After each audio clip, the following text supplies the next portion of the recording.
Chapter 313. Aunt! Gu Fangzi called out in a trembling voice, her voice full of despair. Ai. Wang sighed and avoided her gaze. Aunt, say something. Gu Fangzi suddenly stood up and said in a trembling voice, Aunt, what is going on? What did Fang'er do wrong? Shi Fengju saw her disgust and coldly said, Aren't you tired of pretending all day long? Do you think everyone in the world is a fool? Wan Yang falling into the water in White River Town has nothing to do with you. You still don't know, right? That old nun from Plum Blossom Nunnery has confessed everything. And the people you sent over, they've all confessed. It wasn't easy for Sang Wan to return to the manor after surviving a great calamity. It wasn't easy for her to be pregnant with my child. Not only did you not repent, you even went from bad to worse. Don't tell me you don't know what's going on with these rumors in the manor. Gu Fangzi, tell me, you have schemed against my wife time and time again. Do you still want to stay? Fang'er, you shouldn't be so muddle-headed. Wang sighed. Go, for the sake of my dead sister. Fortunately, Wan Yang is safe and sound. Go. Gu Fangzi was unable to express the shock, pain, and disappointment in her heart. She said with tears in her eyes, Big cousin, are you sure that I did this? I was wrongly accused. Someone set me up. I was wrongly accused. Shi Fengju's eyes became colder. You are still trying to quibble at this time. Why did that old nun from Plum Blossom Nunnery set you up? Don't tell me you are saying that Wan Yang set you up? Gu Fangzi was at a loss for words. In this residence, the person she could rely on the most was Sang Wan. After all, she and Sang Wan had a conflict of interest. Because of this conflict of interest, Sang Wan set her up. This was completely reasonable. However, because of this, Sang Wan almost lost her life. No one would be stupid enough to harm others. Shi Fengju smiled coldly and said, If you want to say you're innocent, that's fine. I'll have someone send you to the yamen right now, and let the magistrate have a good look at this case to see if you're innocent or not. No. Don't. Gu Fangzi was trembling all over. She looked at Shi Fengju in horror. Would she still be able to survive after entering the yamen? She wouldn't be able to avoid being interrogated and called for witnesses no matter what. If things really escalated to that point, her life would be completely ruined. She believed that with Shi Fengju's current heart of stone, he would definitely do such a thing. Yes, I did it. Gu Fangzi clenched her teeth. She stood up and staggered forward a few steps. Her knees went soft as she knelt in front of Wang and cried, Aunt, you know that I did this because I like eldest cousin. Why did Sang Wan come and steal eldest cousin away? I can't accept this. Shi Fengju couldn't believe what he heard. Because she liked him? Because she liked him, she was so crazy to hurt Wan Yang? Were the lives of the people on that boat so insignificant in her eyes? You! Wang heard her confess and her heart ached. She said with tears in her eyes, How can you be so stupid? Wan Yang was originally engaged to your eldest cousin. You always knew this. But aunt, you also saw it. She was willing to be a concubine, but she didn't forgive me. She can't even tolerate this. How can I accept this? Shi Fengju coldly said, Don't blame everything on Wan Yang. Ever since Wan Yang married into the family, have you not done anything to her? If Wan Yang wasn't smart, I'm afraid that even I would have misunderstood her. I don't know what would happen to her now. For someone like you, who downplays the fact that you plotted to kill someone and even push the blame to someone else, is there anything that you won't do? If Wan Yang could tolerate you, then she would be a fool. Don't talk about her, even I would find you disgusting. Gu Fangzi's face turned red and white. Eldest cousin, you have to show evidence before you speak. Why do you have to wrongly accuse me? Did Sang Wan say something to eldest cousin? Does eldest cousin trust her that much? Even at this time, you still haven't forgotten to throw dirty water on Wan Yang. Shi Fengju shook his head. Gu Fangzi, you're really hopeless. Didn't I say it before? Don't treat people as fools. Wan Yang has never been a talkative person, and I have eyes to see and a brain to think. You're really hopeless. Let's not talk about anything else, Shi Fengju coldly smiled. Gu Fengzi, how long has it been since your father passed away? Let me think, it's only been a little over a month.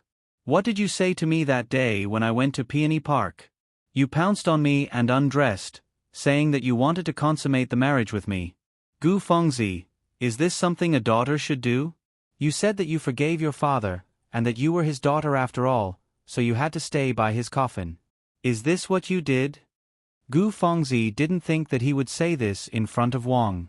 Her face instantly turned red and white, and she was incomparably ashamed. Wang's eyes widened in shock.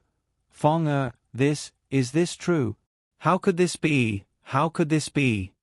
In today's world, filial piety was more important than the heavens. The imperial court even had a saying of filial piety and integrity, and this filial piety was ranked before integrity. Officials had to grieve when their parents passed away, and commoners didn't observe filial piety for their parents. That was against the laws of the world, and doing such a thing during the period of filial piety was even more unforgivable. After Gu Jin passed away, Gu Fengzi used this matter to gain a lot of sympathy and affection in front of Wang. In Wang's eyes, although her father wasn't like a father, she was a good daughter who was filial and tolerant. Who knew that she wasn't? Wang's heart was suddenly filled with a myriad of emotions, and she felt like her illusion had been shattered. Mother! Shi Fengju coldly said. Did you see that? This woman is two-faced and two-faced. Her words can't be trusted at all. She treats her father like this. Mother, how much sincerity do you think she has towards you? All these years, you've been deceived by her. Big cousin, Gu Fengzi's tears streamed down. I'm just afraid. I'm really afraid. I'm afraid of losing you. I had no choice but to do what I did. Big cousin, we've been childhood sweethearts for so many years, and you've been so good to me. But when Sangwon came, everything changed. Have you ever thought about my feelings? Everything she has should have been mine. I've worked so hard for so many years, and I can only watch her take away what originally belonged to me little by little. Do you know how much pain I feel in my heart? Big cousin, I'm not reconciled. I'm not reconciled to let her live so freely while I have nothing at the side. I'm really not reconciled. Big cousin, no matter what I do, it's all because I care about you and like you. You're wrong, Shi Fengju stared at her and said, the one you care about is not me, and the one you're not reconciled to is not me. It's just the Shi family's wealth and status. It belongs to you? Gu Fengzi, you've long known that all of this has never belonged to you. My fiancé is Wan Nyang, and you've always known that. Yes, I was wrong back then, and I don't want to talk about those things anymore. I've told you before that as long as you're willing to get married, I'll find a good family for you and make you the legal wife in a dignified manner.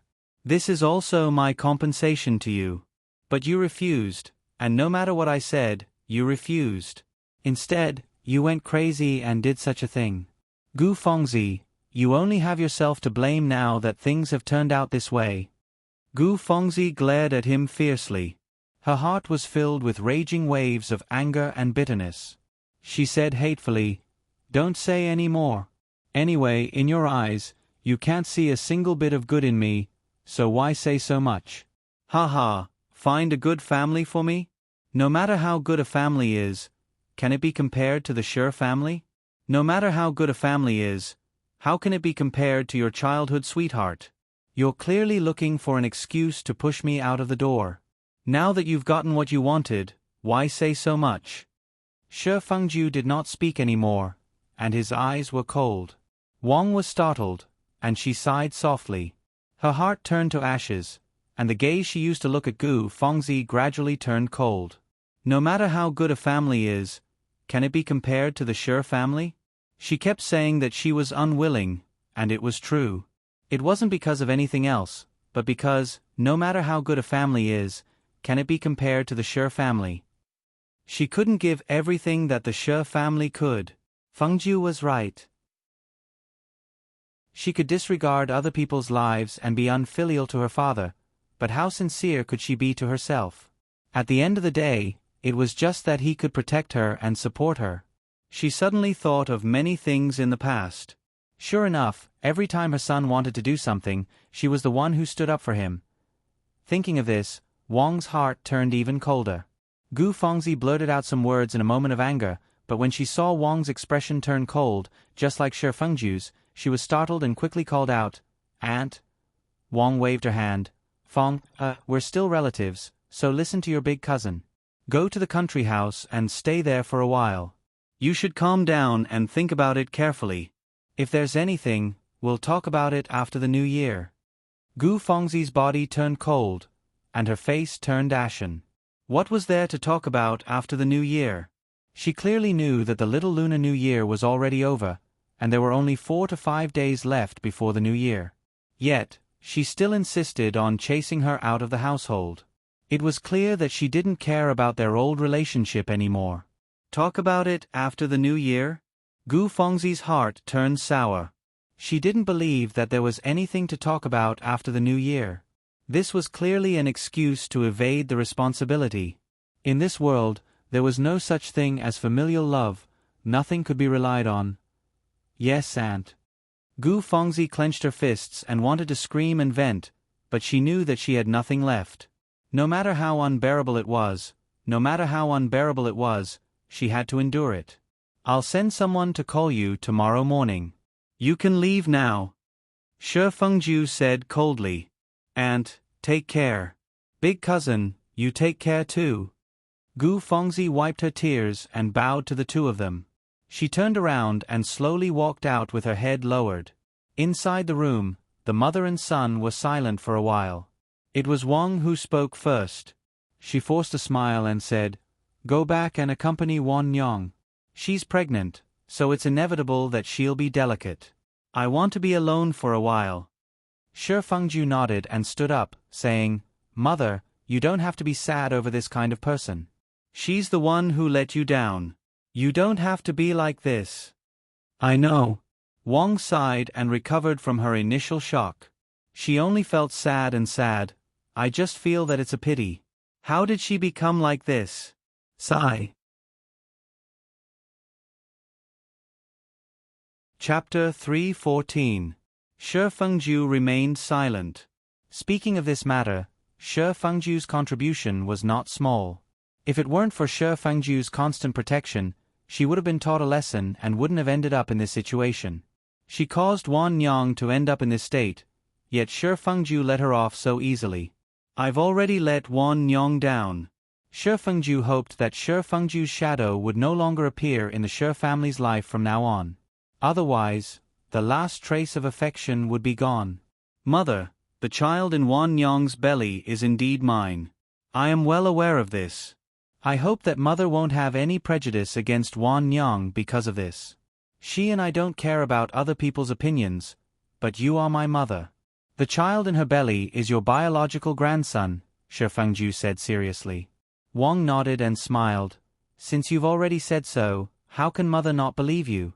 Besides, Wan Nyong doesn't seem like that kind of person. If anyone dares to say such baseless things in the household again, I won't let them off easily." "Mother, it's good that you think so." Shi Fengju smiled, bowed, and retreated. Shi Fengju had been gone for a long time. Seeing that the night had darkened, Sangwon gradually began to feel uneasy. Finally, he was back. She let out a sigh of relief and went forward with a smile. Shi Fengju's heart warmed when he saw her. He couldn't help but take 2 steps forward, held her hand, and led her inside. "It's cold outside. Why didn't you wait inside? Have you had dinner?" Sangwon shook her head. "I wanted to wait for you to come back." "How was it?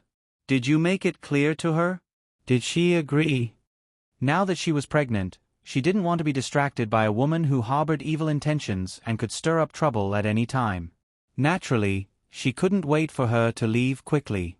"It's not up to her whether she agrees or not," Shi Fengju coldly snorted and said, "I'll send her away tomorrow morning. Wan Nyong, she'll never appear in the Shi family again. She'll never appear in our lives again." "That's good." Sangwon felt relieved and nodded. "Wan Nyong," Shi Fengju suddenly held her hand tightly, his burning eyes filled with gentleness and guilt. "She's caused you so much suffering, but I let her off so easily. Do you resent me in your heart?" Resent. Of course there were. When he thought about how he had almost lost his life in the river and how each day felt like a year, how could he not be resentful? "Of course I can't. But now that I'm back, I don't want to be calculative. As long as she's gone's left, let's just forget it. After all, she is your cousin, your family's is, yours." Wan Yang. Shi Fengju's heart ached when he heard this. He suddenly pulled her into his arms and hugged her tightly.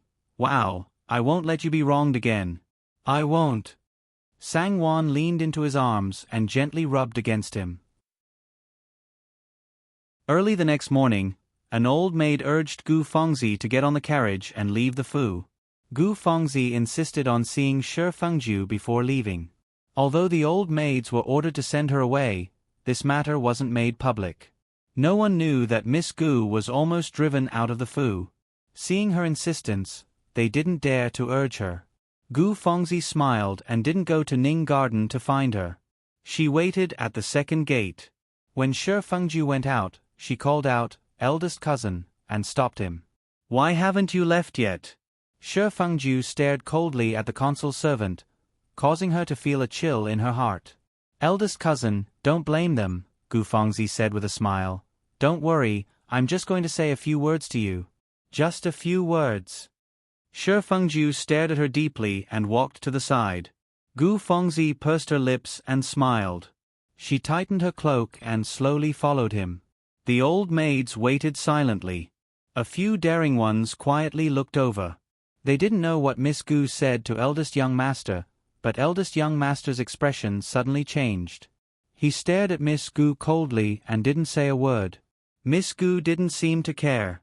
She smiled and said a few more words, then turned and walked away. Seeing Gu Fengzi disappear in front of him, Shi Fengju sneered and strode out. In Ning Garden, Sang Wan received the news that Gu Fengzi really got on the carriage and left the Shi family. Her heart finally relaxed and her delicate hand unconsciously stroked her flat stomach. Shi Fengju returned in the evening. Sang Wan greeted him with a smile. Shi Fengju smiled and said a few words to her.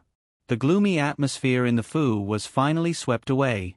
After dinner, the two chatted in the warm room. Shi Fengju suddenly asked with a smile, "Wan Yang, do you still remember Lingyan Mountain Villa?" Sang Wan froze. She didn't know why he would suddenly mention it. She smiled and nodded. "Of course I remember. You took me there before." Shi Fengju smiled and said, "Do you like it there? Why don't I transfer the manor to you? What do you think?" Sang Wan could not help but let out a pft and chuckled. "Why are you suddenly talking about this? Why would you transfer it to me? It's the same if it's under your name." "How can it be the same?" Shi Fengju smiled and said, "If it's under your name, you'll have something to rely on in the future.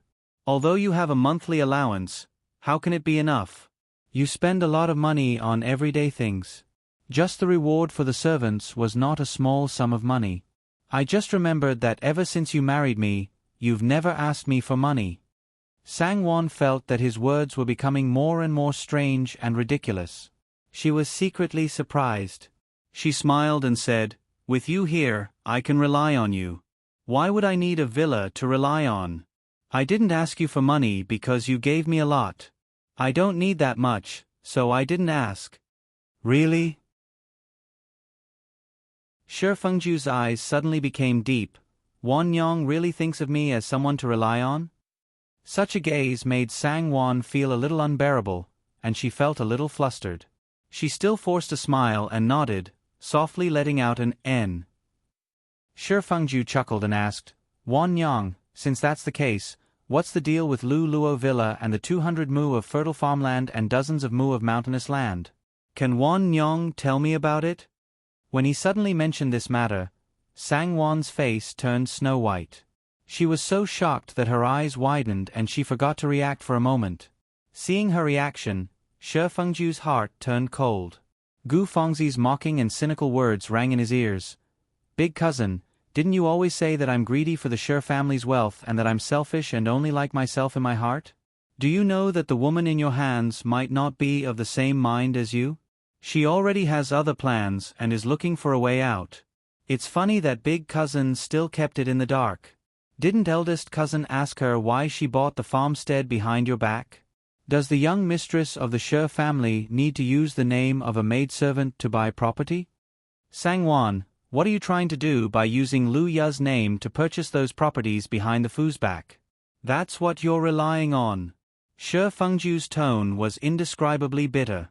He smiled bitterly and shook his head. I really didn't expect that you would feel so insecure when you're with me. So much so that you have to do this. If you want land, manor, or shops, you just have to say it and I can get it for you. Why do you have to do this? Why do you need to use the name of a maidservant? In your heart, what do you see me as? Shi Fengju slowly got up and glanced at her before turning to leave. Fengju.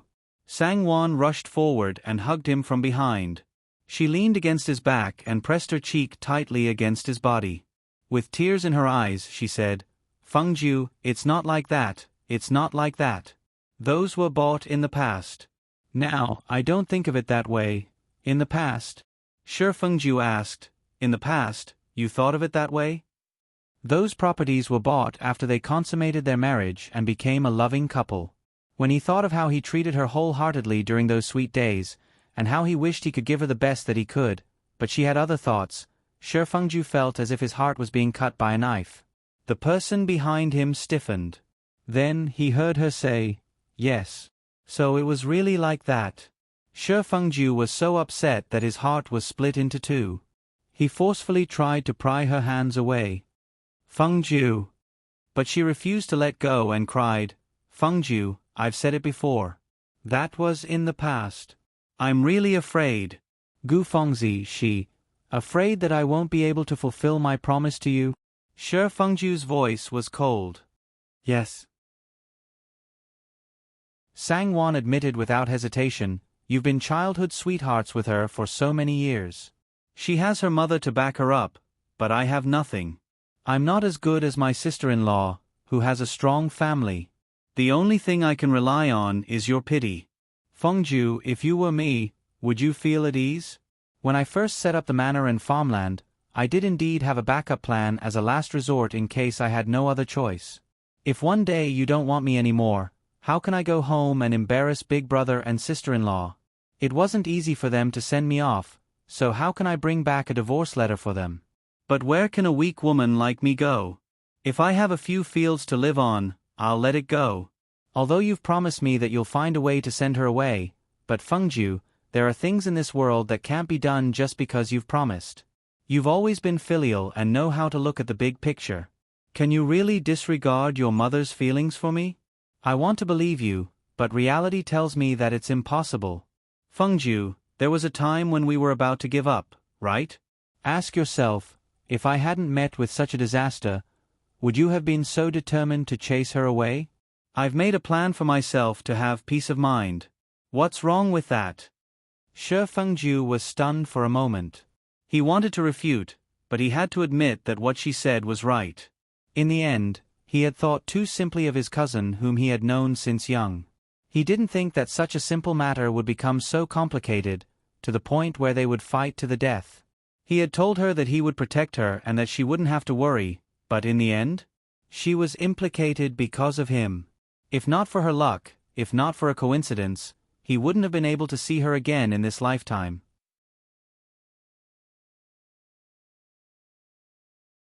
Chapter 3:15.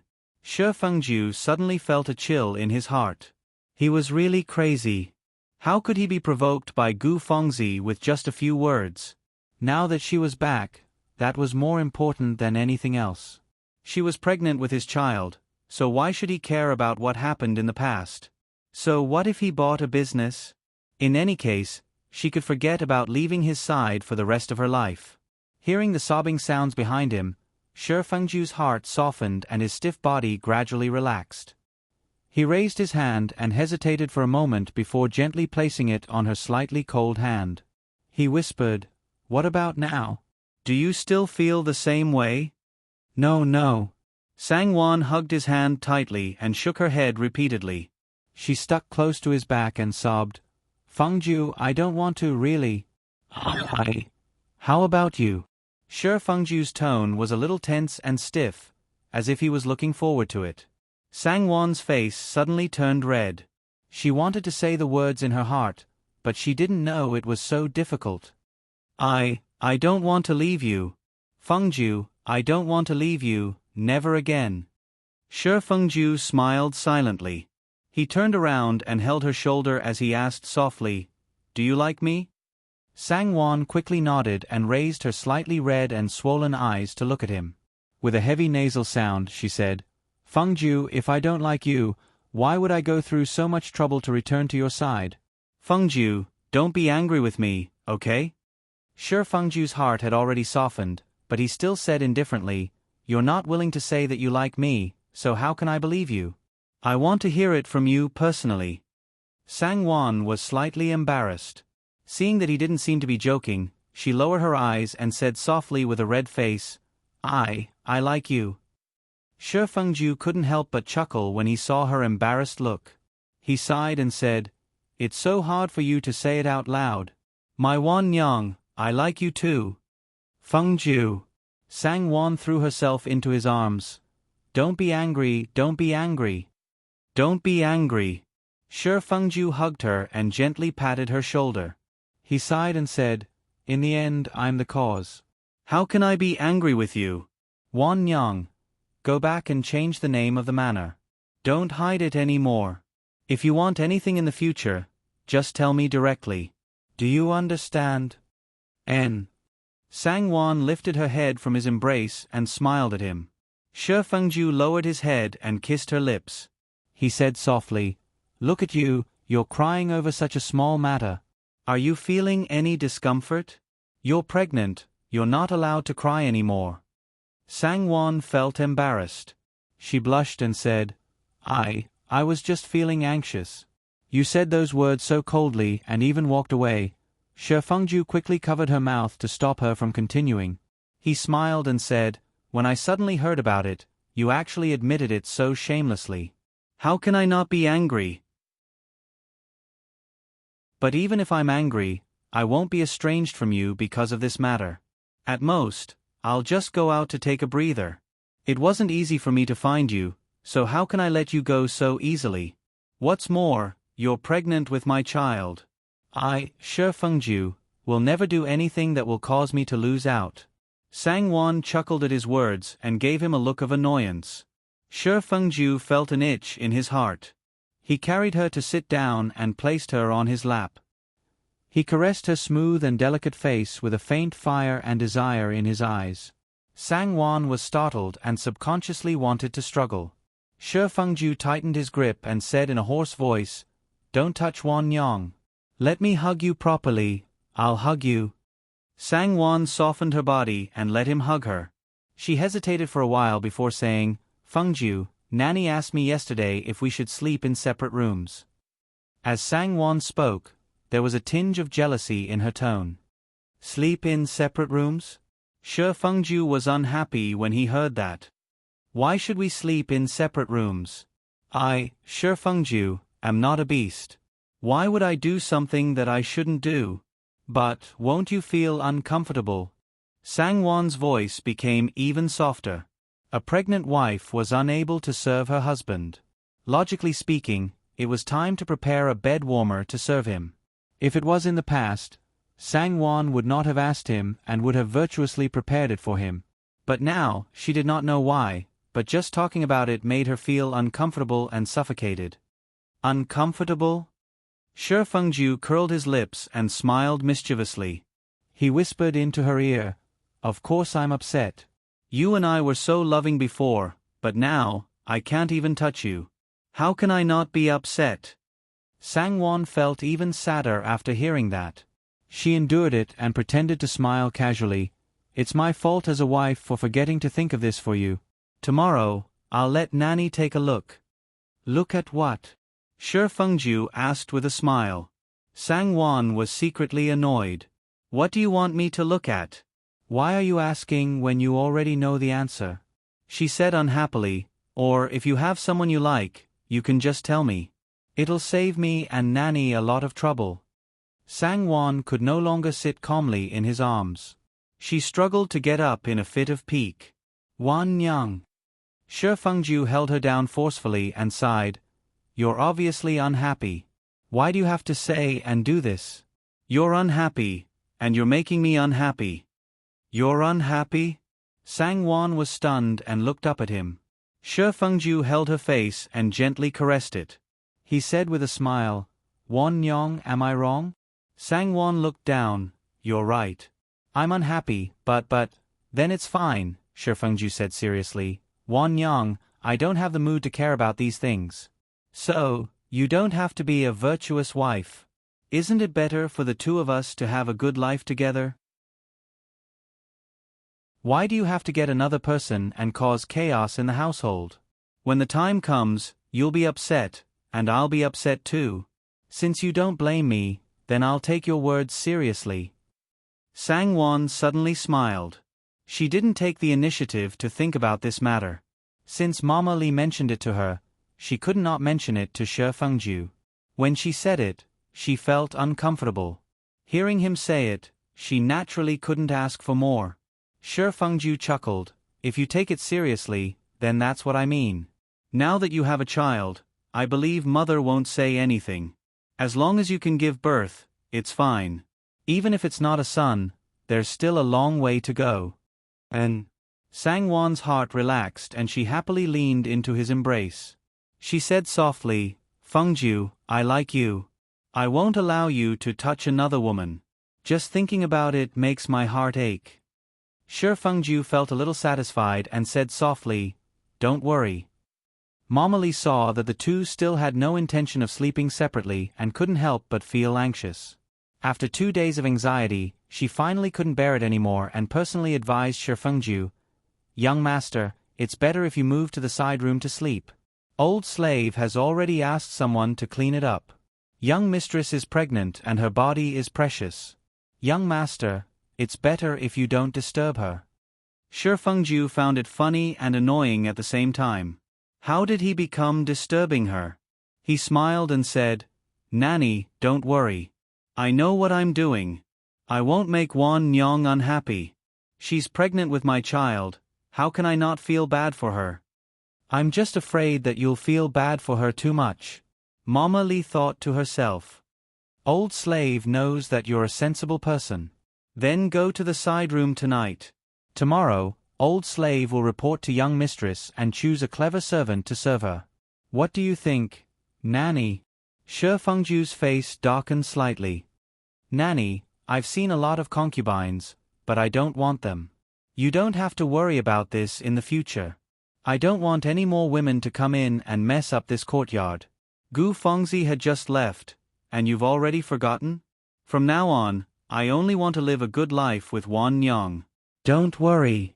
Wan Nyang is pregnant and I know the importance of this matter. I have to be by her side to be at ease. Shi Fengju finished speaking and went to see Sangwon. Mama Li was immediately stunned and couldn't recover her senses for a while. AI. She sighed softly and looked inside. She didn't know what to feel. In short, she was filled with emotions that she couldn't put into words. After thinking about it carefully, she realized that she wasn't against Shi Fengju's idea. Young mistress was a virtuous wife. Young master and young mistress could live a good life together and give birth to a few more young masters and young mistresses. That was actually quite good. As Mama Li thought about it, she looked forward to it and a smile unconsciously appeared at the corner of her mouth. Gu Fengzi's departure didn't cause the slightest ripple in the household. Shi Fengju ordered Mama Li to pass on the message. Which servant dared to talk about it in private? Miss Gu was just Miss Gu. Young master was the real master of the household. Miss Gu could go anywhere she wanted. As long as her monthly allowance wasn't cut, who would care about anything else? Second old Mistress Shi and third old Mistress Shi could vaguely guess the reason behind it. However, this matter had nothing to do with them and they wouldn't bring it up. In the blink of an eye, it was the new year. On New Year's Eve, just as they were having dinner, the head butler suddenly rushed in with an urgent matter to report to young master. Shi Fengju then stood up to listen to his report. As it turned out, Gu Fengzi's farmstead caught fire for some reason. She was also injured by the fire and a physician was called over. The situation was still unclear and no one knew how serious her injuries were. The servants at the farmstead didn't dare to delay and hurriedly came to report to the household. Shi Fengju was disgusted when he heard it and his brows unconsciously knitted together. She really couldn't stop. What was she trying to do with all this? Creating such a ruckus during the new year, she was clearly trying to make things difficult for others. Luckily, he had already instructed the outer courtyard to report to him privately if anything related to Miss Gu was involved. Otherwise, if this matter were to be brought up at the dinner table, everyone wouldn't be able to have a good time this new year. Shi Fengju sneered and said calmly, "Has the fire been saved?" The head butler was stunned and quickly nodded. The servants at the farmstead said that the fire is under control and there isn't much of a problem. Does young master want to personally ask? No need. Shi Fengju raised his hand to stop him from continuing and said plainly, "It's fine as long as it's saved. Invite a doctor to check on everyone. The medical expenses will be paid from the public account. Tomorrow, you will personally send someone to investigate who caused this. If it's a worker, dismiss him. If it's a servant, no matter who it is, beat him up and sell him off. Miss Gu has always been blessed. She won't die and won't be seriously injured. That's all, you may go." "Yes." The head butler's heart trembled and he respectfully retreated.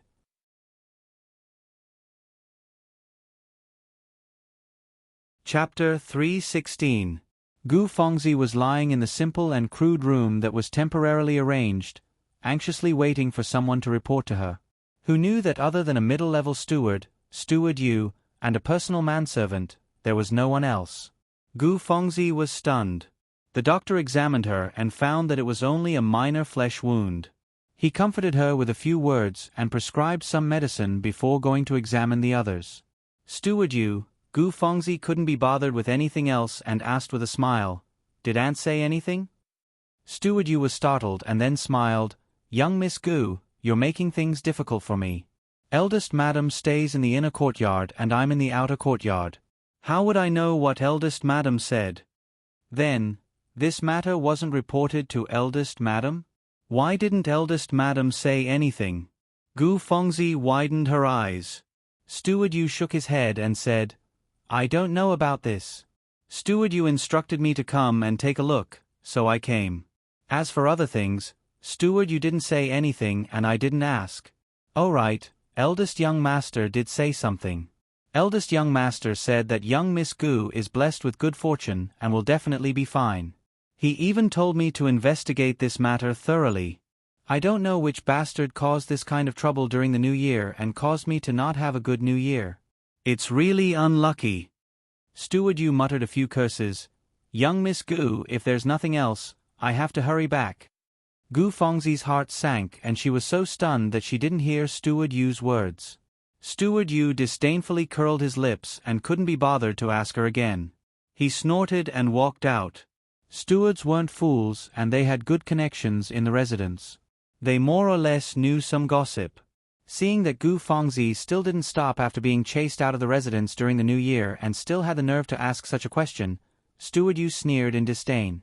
Gu Fengzi stared straight ahead without focus and was dumbstruck. Eldest cousin actually said that.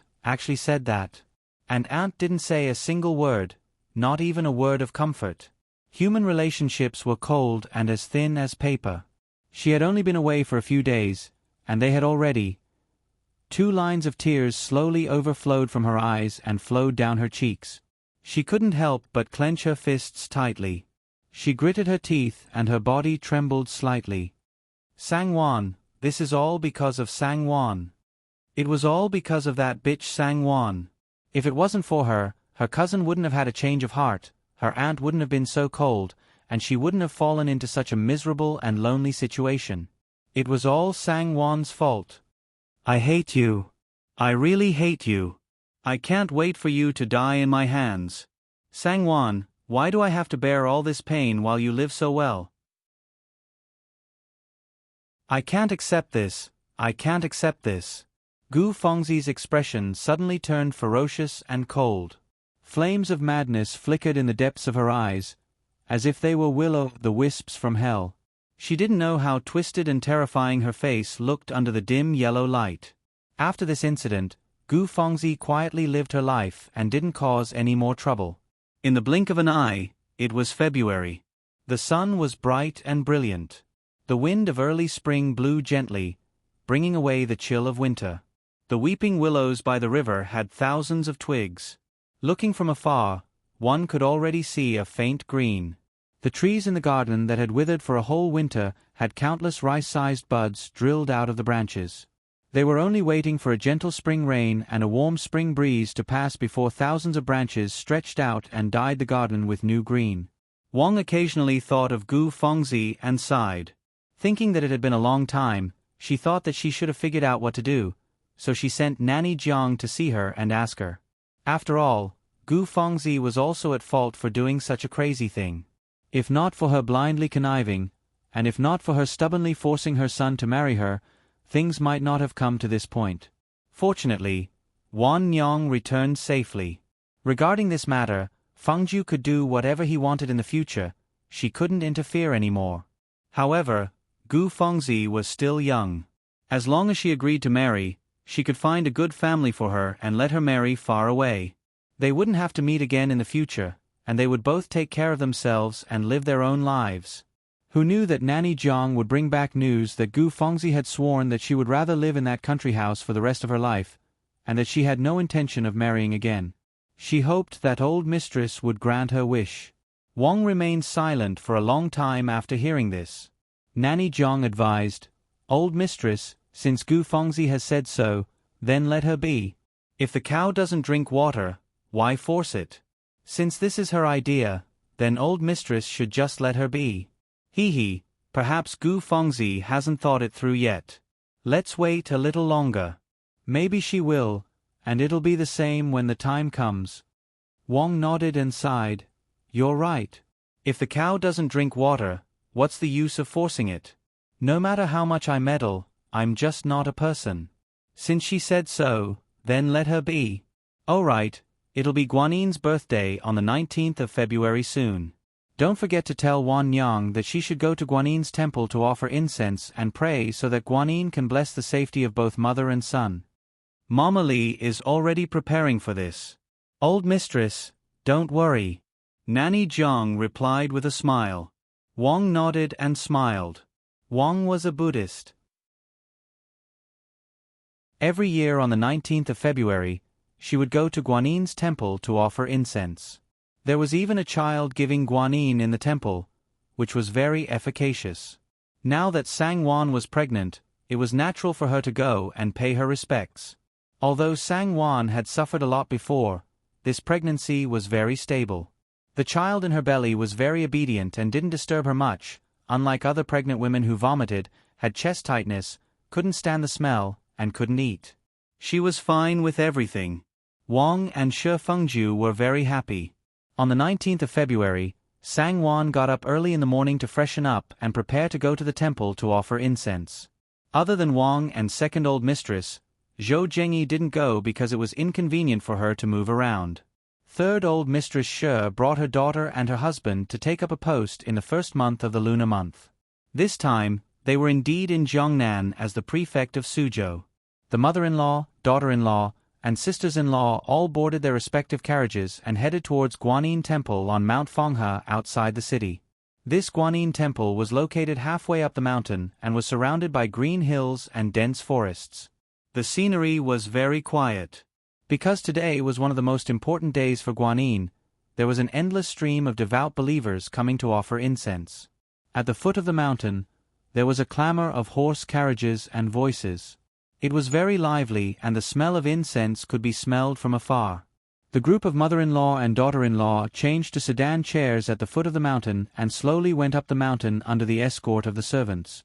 Although the Shi family was a large family, it was impossible for the nuns in charge of Guanin Temple to entertain them alone on such a lively day. The head nun personally welcomed them at the mountain gate and politely apologized. She handed the group over to her disciple to entertain them and hurriedly went to do other things. The disciple smiled and greeted them before leading them to a small courtyard that had been cleaned for them to rest for a while. They drank a cup of tea before going to the main hall to pay their respects. After paying their respects, Wang and second old Mistress Shi happened to meet some friends and found another place to talk. Wang then ordered Sang Wan to return to the courtyard to rest. With a child in her stomach, Sang Wan was afraid that there would be too many people pushing and shoving, so she bowed and excused herself. Not long after she returned to the courtyard, someone delivered a letter saying that an old friend wanted to meet her at the small forest behind the temple. Sang Wan's expression changed slightly when she saw the letter. The paper on the letter was yellow and the handwriting was regular. It should have been written by a scholar on the side of the road. The tone of the letter was clearly from her cousin, Sang Ro, who ran away with her parents' money. Sang Wan's heart skipped a beat, and she felt a little uneasy. She did not expect to meet Sang Ro here, but since she did, she was still her cousin after all. Sang Ro's letter made her sound so pitiful, and she could not ignore her. It was not good to tell the people in the household about this. Coincidentally, Luya did not come today, so Sang Wan sent everyone away and found an excuse to sneak out alone. Arriving at the forest behind the temple, it was quiet and secluded. She stepped on the thick layer of fallen leaves and made a rustling sound. "Sister, sister." Sang Wan looked around and called out twice. "Sister, I'm here." A crisp female voice giggled.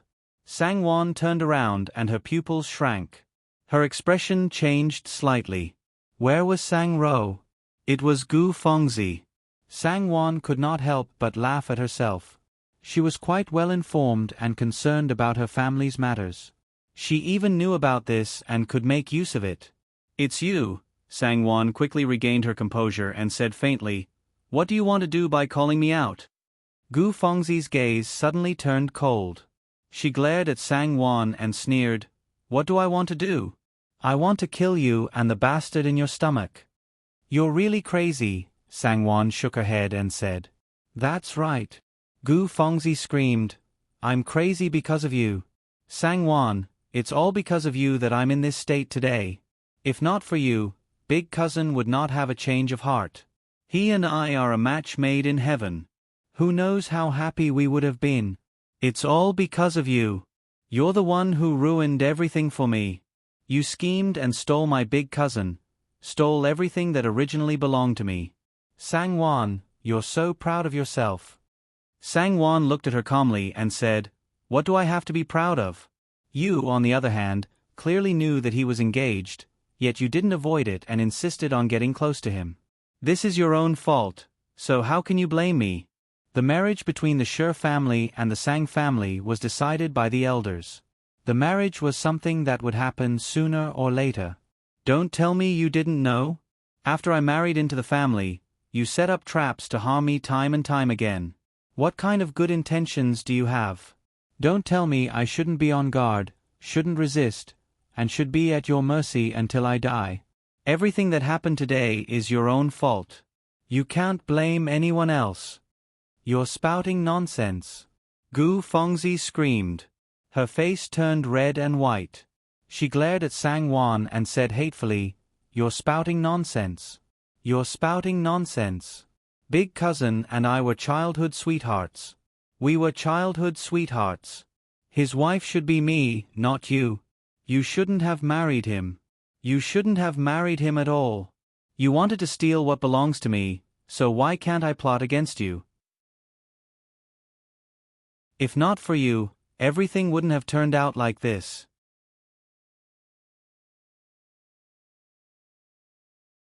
Chapter 317. She was simply crazy. Sang Wan shook her head and sighed softly, "Up to you. Think whatever you want. I'm going back." She really did not understand why Gu Fengzi was so stubborn. She grew up in the Shi family and both Wang and Shi Fengju treated her well. If she wanted to marry, what kind of good family could she not marry? In the future, the Shi family would definitely support her. In this lifetime, she would not have to worry. She really did not understand why she was so bent on fighting her to the death. She was clearly the one at fault, yet she made it sound as if she had a deep grudge against her, as if she owed her. There was nothing to say to such a person. Stop right there. Gu Fengzi smiled coldly and blocked her in an imposing manner. Her snake-like eyes stared unscrupulously at Sang Wan. What are you trying to do? Sang Wan's heart tightened. It was only then that she realized that Gu Fengzi today was a little different from usual. In the past, no matter how much she hated her, she would always have a faint smile on her face and a reserved and graceful expression on her face. She had never seen such an unscrupulous display of coldness and viciousness like today. What am I trying to do? Gu Fengzi giggled. I knew that you would definitely come to this temple today. I've waited so long for this day. What do you think I'm trying to do? Sang Wan, as long as you're dead, everything will still be mine. Big cousin will also return to my side. Time can change everything. Sang Wan, I want your life. Clang. Gu Fengzi pulled out a shiny dagger from her bosom and held it in her hands with bright red fingernails. She held it tightly and raised it, approaching Sang Wan. You. Sang Wan's legs went soft and she subconsciously retreated. Her hand subconsciously touched her lower abdomen. She did not expect Gu Fengzi to be so bold. She actually carried a dagger with her and wanted to take her life personally. Gu Fengzi laughed when she saw her dodging. She sneered, Sang Wan, you didn't expect that you would have a day like this, did you? That's great, it's more straightforward this way. As long as you die, everything will be over. Fengju won't let you off. Do you think you can escape unscathed after killing me? Sang Wan's heart was thumping so hard that it almost jumped out of her throat. Shut up. Gu Fengzi said fiercely, Big cousin's name is not for you to say. Fengju is mine, Fengju is mine. She raised her eyebrows and stabbed towards Sang Wan like a madwoman. Sang Wan screamed and hurriedly dodged. Gu Fengzi was so angry that her hands trembled slightly. She lost control of her aim and Sang Wan narrowly avoided the attack. She became even more furious. She screamed and waved the dagger in her hand madly towards Sang Wan's face. Sang Wan was shocked and dodged awkwardly. She felt a sharp pain on her arm and there was a cut. Fresh blood seeped out and dyed her sleeve red. Gu Fengzi laughed complacently and said through gritted teeth, Sang Wan, die. Sang Wan stumbled and fell to the ground. Gu Fengzi stabbed towards her fiercely. She rolled to the side and her hairpins fell to the ground. She narrowly avoided the attack again. The sharp edge of the dagger shone brightly. Sang Wan hurriedly closed her hands and stretched out her hand. Coincidentally, she managed to grab onto Gu Fengzi's wrist that was holding the dagger. She was delighted and quickly held onto Gu Fengzi's wrist tightly. Gu Fengzi was furious. She shouted and glared at Sang Wan. She clenched her teeth and used all her strength to turn the dagger towards Sang Wan's direction. Sang Wan was so shocked that her face turned pale. But how could she just give up? She clenched her teeth and pushed the dagger away with all her might. The two of them wrestled and rolled on the ground.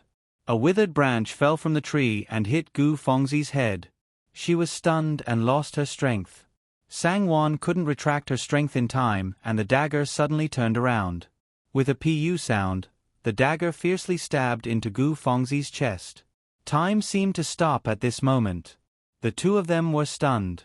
Gu Fengzi opened her large almond eyes and stared at Sang Wan. Her eyes were filled with unwillingness, indignation, and disbelief. Her body stiffened and she slowly lowered her head. She saw that the dagger was stabbed into her chest. Blood flowed out and instantly dyed her chest red. She didn't dare to believe that this was real. But her eyes told her that everything she saw was real. The intense pain hit her and Gu Fengzi groaned like a bellows. Her eyes suddenly rolled back and her body fell limply to the ground. She lay on the ground lifelessly. Blood gushed out from her chest like a fountain. In an instant, the ground was dyed bright red. Sang Wan screamed and hurriedly sat up. She gasped for breath and calmed herself down. She stretched out a trembling finger to test Gu Fengzi's nose. There was no breath at all. Sang Wan screamed and retreated. She hugged herself into a ball and trembled uncontrollably. Her limbs were sore and cold and she couldn't move at all. There was only one thought going back and forth in her mind. I killed someone. I've killed someone. I've actually killed someone. No, no. Sangwon's gaze was a little unfocused from fear. She screamed and tried her best to move back. She was so anxious that tears streamed down her face. Young mistress. So you're here. Xingji and the other nuns from the temple rushed over and said with a smile. Seeing her in a sorry state and trembling state, Xingji was shocked and quickly rushed forward to help her. Young mistress, what happened to you? Ah. Someone died. Someone died. There's so much blood, so much blood. A nun suddenly pointed at Gu Fengzi and screamed. Xingji and the others looked at the woman on the ground. The pool of blood was shocking and made them tremble. They couldn't help but scream with a pale face. In the prison of the Qingzhou Yamen, Sangwon quietly hugged her knees and sat on the bed by the wall. Fortunately, the Shi family had a big business and had a good relationship with Magistrate Hong. With the relationship between Third Old Master Shi and Sang Yufei, although Sangwon was imprisoned, she didn't suffer any mistreatment. The prison cell was also a single cell. The floor was very clean and the bedding was brand new. There was even a lamp and incense on the table. But even so, a prison was still a prison. No one could change the dampness and the stench. What's more, Sangwon had just received a huge shock and almost had a miscarriage. She had finally managed to calm herself down, but she was sent here right after. She blankly hugged her knees and sat in a corner of the bed. Her head was buried in her knees. Her face was pale and her body was trembling. She bit her pale lips and recalled the terrifying scene in the morning. She still felt terrified and felt like she was in a dream. Her mind was completely blank. She actually killed someone. Gu Fengzi actually died in her hands. Dull and monotonous footsteps came from afar, but Sangwon was unaware of it. She was still immersed in her own world. Only when the iron lock on the prison cell clanked did she gently raise her head and look over. Her eyes suddenly lit up and she cried, Fengju, Fengju.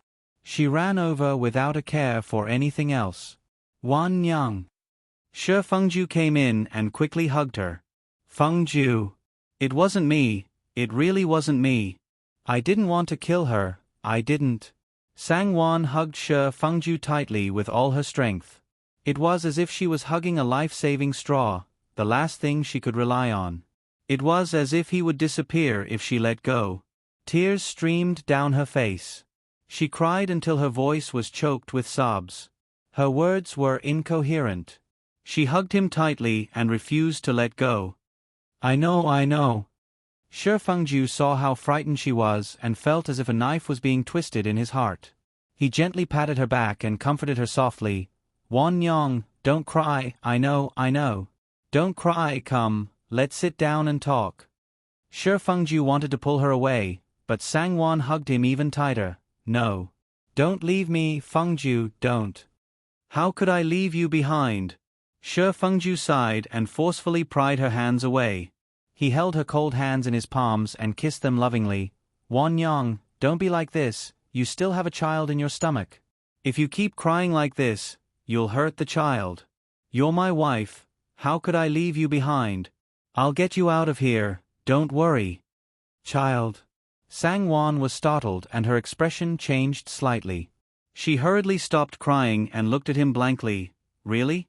You'll really get me out of here? Of course. No matter what price I have to pay, I'll get you out of here. Wan Yang, I won't leave you behind. Shi Fengju saw that her emotions had stabilized and his heart relaxed. He hugged her and sat on the edge of the bed. He forced a smile and said, Wan Yang, don't be afraid. Sangwon looked at him blankly and suddenly cried again. I can't get out. Fengju, I really killed her, she really died in my hands. Wan Yang. Shi Fengju gently covered her mouth and asked softly, What exactly happened, tell me. Wan Yang, you're not allowed to mention what you said just now, understand? You don't blame me? Sangwon looked at him with a puzzled expression. Shi Fengju smiled bitterly and sighed. Wan Yang, do you think I don't know what kind of person you are? Why would you kill her? Moreover, today was Guanin's birthday. Sang-won went to the temple to pray for herself and the child in her womb. Even if she had such thoughts, she wouldn't have done it today. Shi Fengju was well aware of this point. On the other hand, Gu Fengzi, Fengju. Thank you for believing in me. Sang-won could not help but sob as tears rolled down her cheeks. Her heart felt sour. Don't cry. Shi Fengju wiped away her tears and kissed her gently on the cheek. He hugged her and said softly, "Tell me quickly, what exactly happened?" Sang-won replied with a nasal voice, "N." She then told Shi Fengju everything that had happened. "I didn't think that she would be so crazy. I really didn't want her life. But she died in my hands." Fengju, Wan Yang, you didn't do anything wrong, Shi Fengju sighed and said. She asked for it and reaped what she sowed. It's not your fault, Wan Yang. Wan Yang, don't drag yourself into this, understand? Also, don't talk about this anymore. Don't tell anyone. You have to remember that it was her who killed herself by mistake. You didn't kill her. Wan Yang, understand?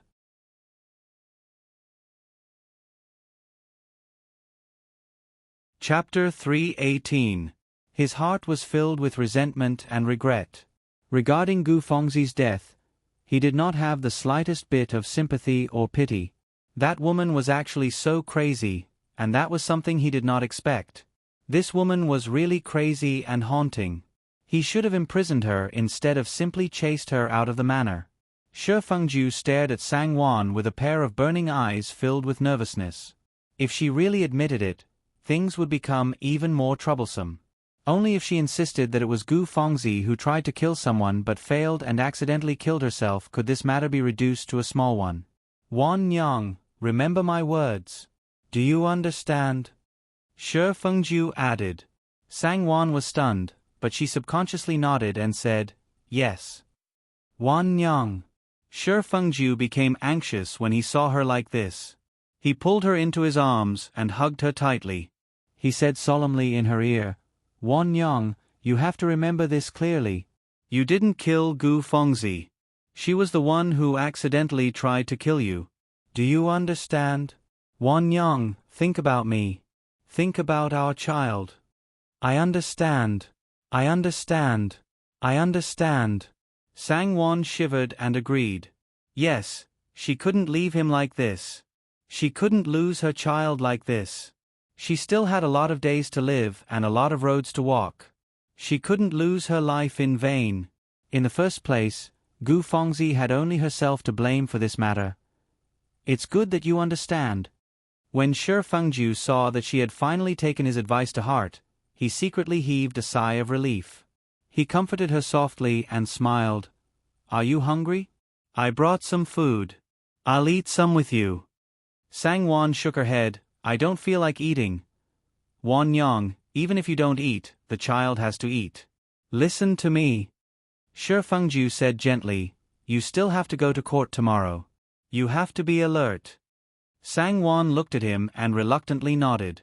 Shi Fengju lifted the food box and opened it. He took out the dishes one by one.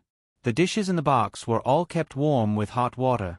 When they were taken out, they were still steaming hot. 8 treasures tofu, stir-fried shredded eel, stir-fried shrimps, crispy bamboo shoots, ham and pickled vegetables, black chicken soup, and 2 other exquisite Jiangnan side dishes. They were all Sang-won's favorite dishes. However, when faced with a table full of dishes, Sang-won didn't have the slightest desire to taste them. Under Shi Fengju's persuasion, she reluctantly ate half a bowl of soup and a few mouthfuls of food. Then, she felt her chest. She couldn't eat anymore. If you don't want to eat, then forget it. Shi Fengju's eyes darkened. He knew that she hadn't completely recovered from the shock she received today. He said softly, I'll bring you some food tomorrow morning. Are you leaving? Sang-won trembled and almost jumped up. She suddenly raised her eyes and stared nervously at Shi Fengju. Her eyes were full of fear. She had been in a muddle-headed state for most of the day. She didn't know anything, didn't think about anything, and didn't even know how she came to this prison. It was only when she saw him that she felt a little more alive. However, she suddenly realized that she was now a prisoner and had to stay in this prison. How could he accompany her all the time? Shi Fengju also felt very uncomfortable. If he could, he would rather stay with her, but he knew that it was impossible. Not to mention that the law didn't allow it, he still had many things to take care of and arrange. He couldn't delay any longer. Wan Yang, Shi Fengju held her hand tightly and said, "Don't be afraid, it's very safe here. No one will dare to do anything to you. If you need anything, just tell the jailer. The housekeeper is staying in an inn near the yamen. The jailer will immediately inform him. Wan Yang, I have to go back first to arrange for you to go to court tomorrow. Wan Yang, after tomorrow we can go back, en?" "Really?" Sang Wan was moved by his words and her expression relaxed. "Of course. Why would I lie to you?" Shi Fengju smiled. Sang Wan nodded and gently let go of him. "Fengju, I'll wait for you." "I'll wait for you too." Shi Fengju smiled and gently kissed her cold cheeks and lips before getting up to leave. Sang Wan stared blankly at him as he left. When she turned around, her heart turned cold again. In the Shi family, the atmosphere was similarly oppressive and tense. No one would believe that young mistress had killed someone. Not to mention that she killed Miss Gu when she went to pray for blessings. But why would Miss Gu suddenly appear there? And why would young mistress go there? Everyone's hearts were still filled with doubts. Wang had already cried until she had no energy left. Lying on the warm bed, her face was extremely haggard as she lamented to Nanny Jiang over and over again. No matter how muddle-headed she was, she knew that Gu Fengzi was the one who started it. She was unwilling and indignant. Since she could bribe someone to harm Sang Wan once, she could do it again. She also knew that on Guanin's birthday, she would definitely go to Guanin Temple to pray.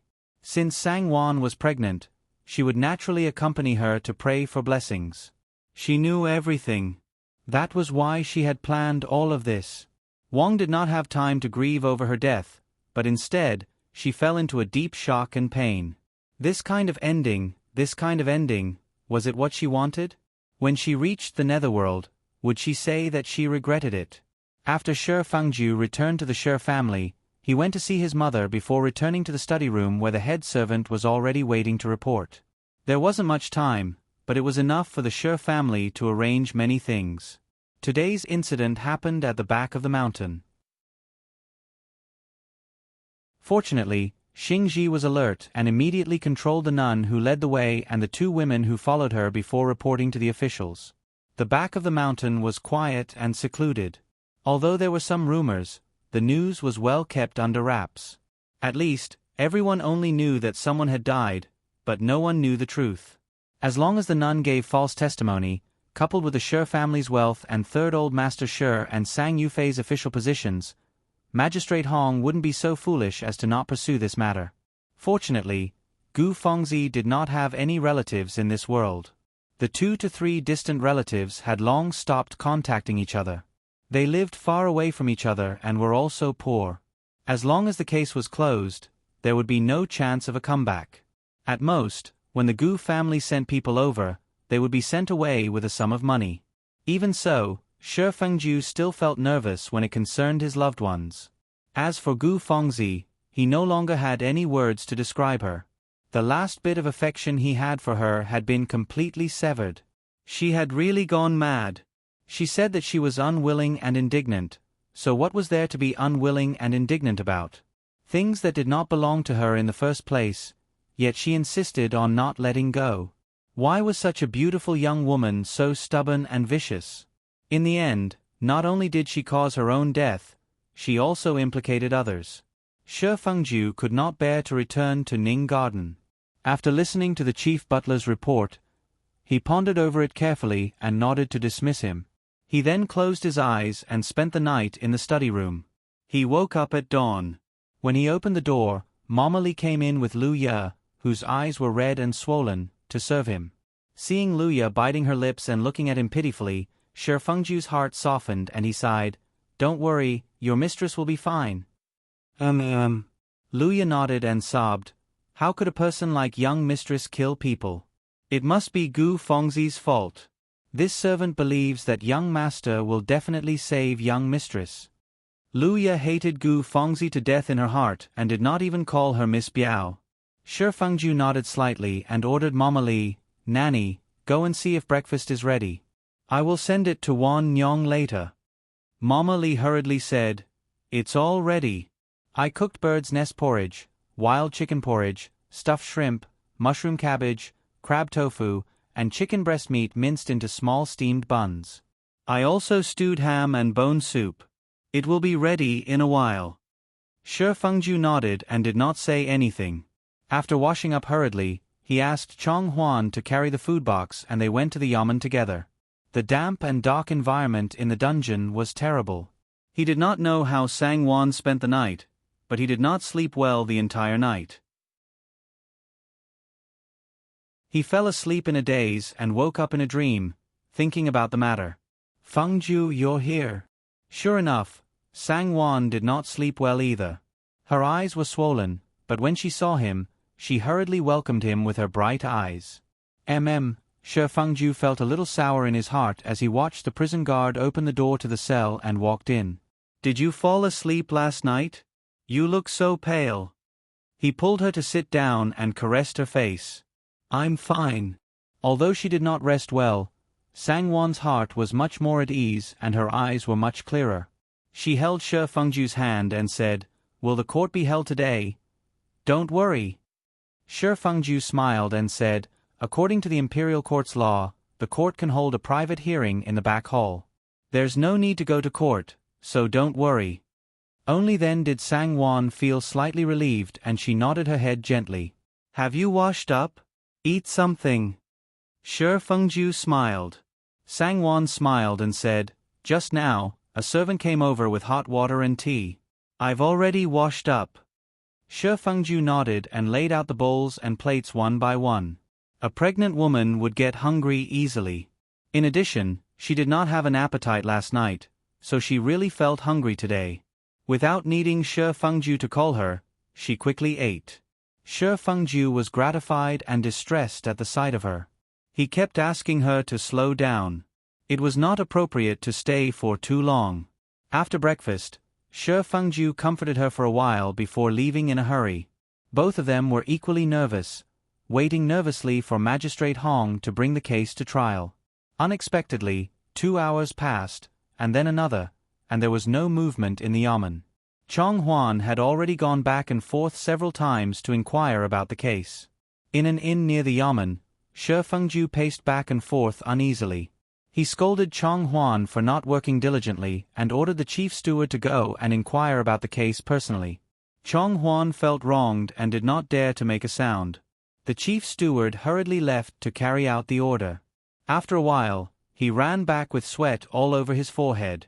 He anxiously said to Shi Fengju with a bitter face, "Eldest young master, Chong Huan is right. I don't know what happened, but the trial has not started yet." The old slave finally asked his private advisor to come out and inquire about the case. The private advisor stammered and refused to tell the truth. He only said that it was not urgent and asked the old slave to come back and wait patiently. "Eldest young master, what do you think is going on? Didn't they talk about it yesterday? Why did it change so suddenly?"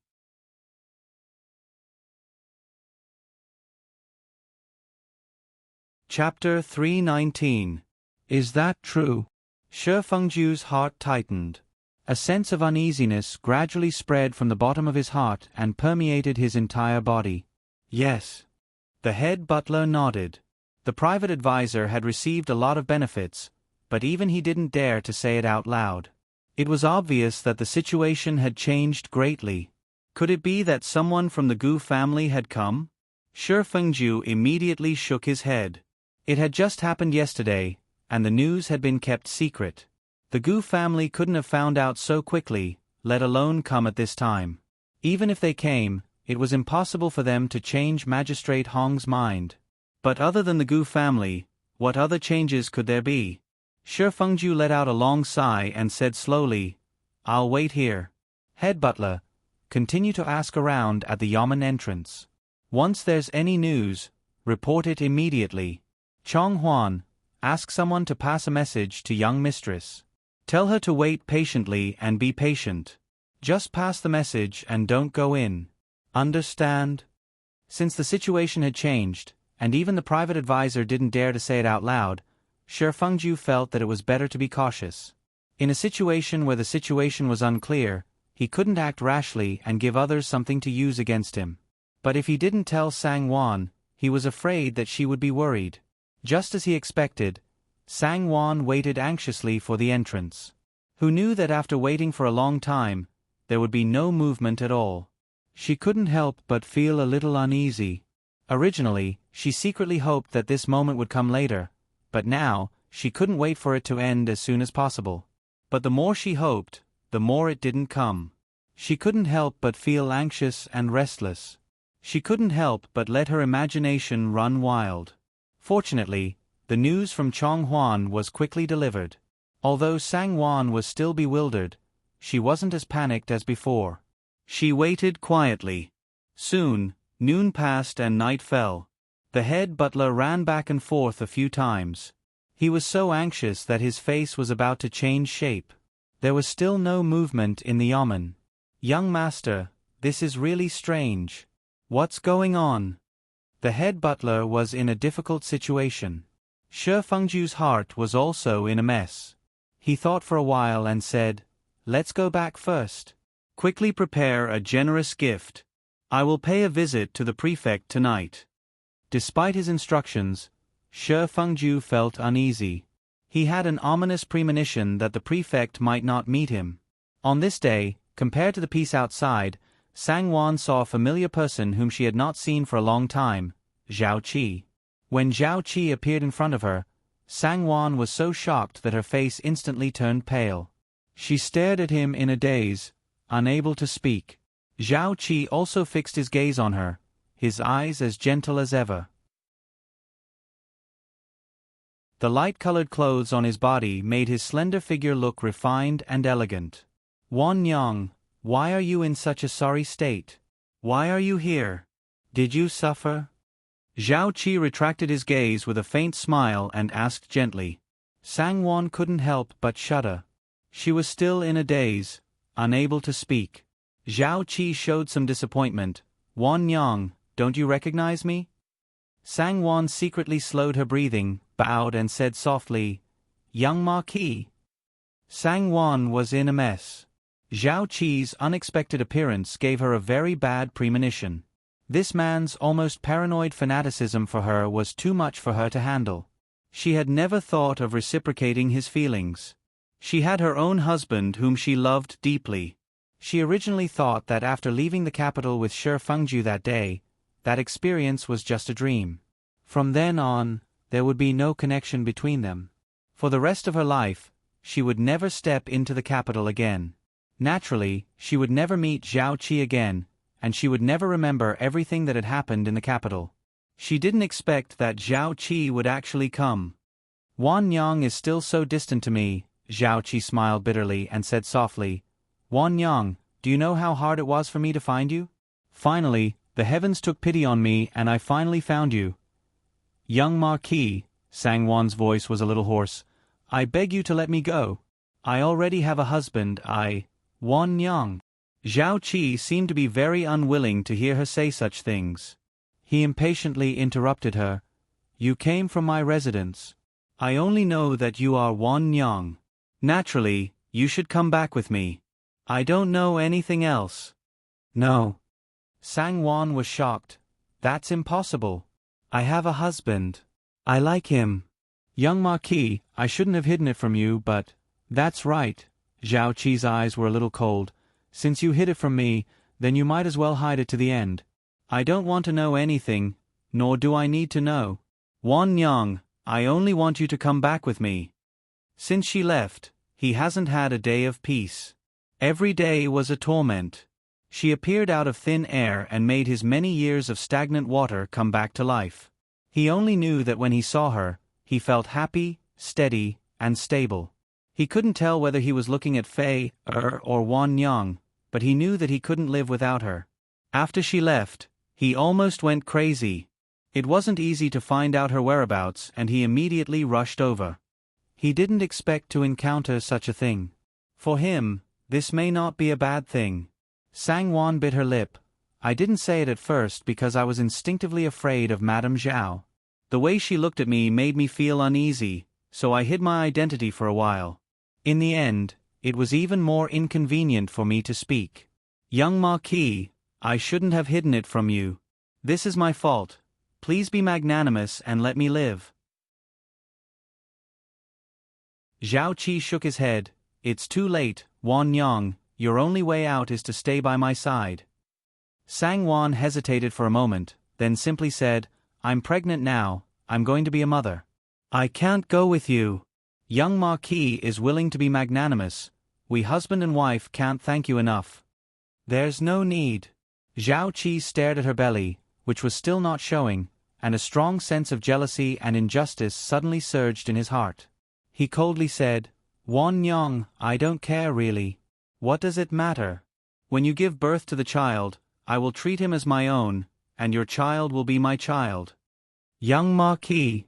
Sang-won was ashamed and angry, and couldn't help but blush. The timing of her pregnancy was already very awkward. Although the rumors in the household were forcibly suppressed by Shi Fengju, this awkward coincidence was a fact. How could she withstand Zhao Qi's words? Wan Yang, I stopped my mother from coming. I'm sure you know a thing or two about her temper, Zhao Qi said faintly. The Shi family may be big and rich, but if my mother wants to do anything, hee. Sang-won's body stiffened, and her face turned pale again. Don't be afraid, Zhao Qi saw the situation and said softly, as long as you stay by my side, there won't be any problems. Have a good rest and wait for me to pick you up. Zhao Qi looked at her deeply after saying that, then turned and left. He subconsciously clenched the hands hanging by his side. This was indeed an excellent opportunity.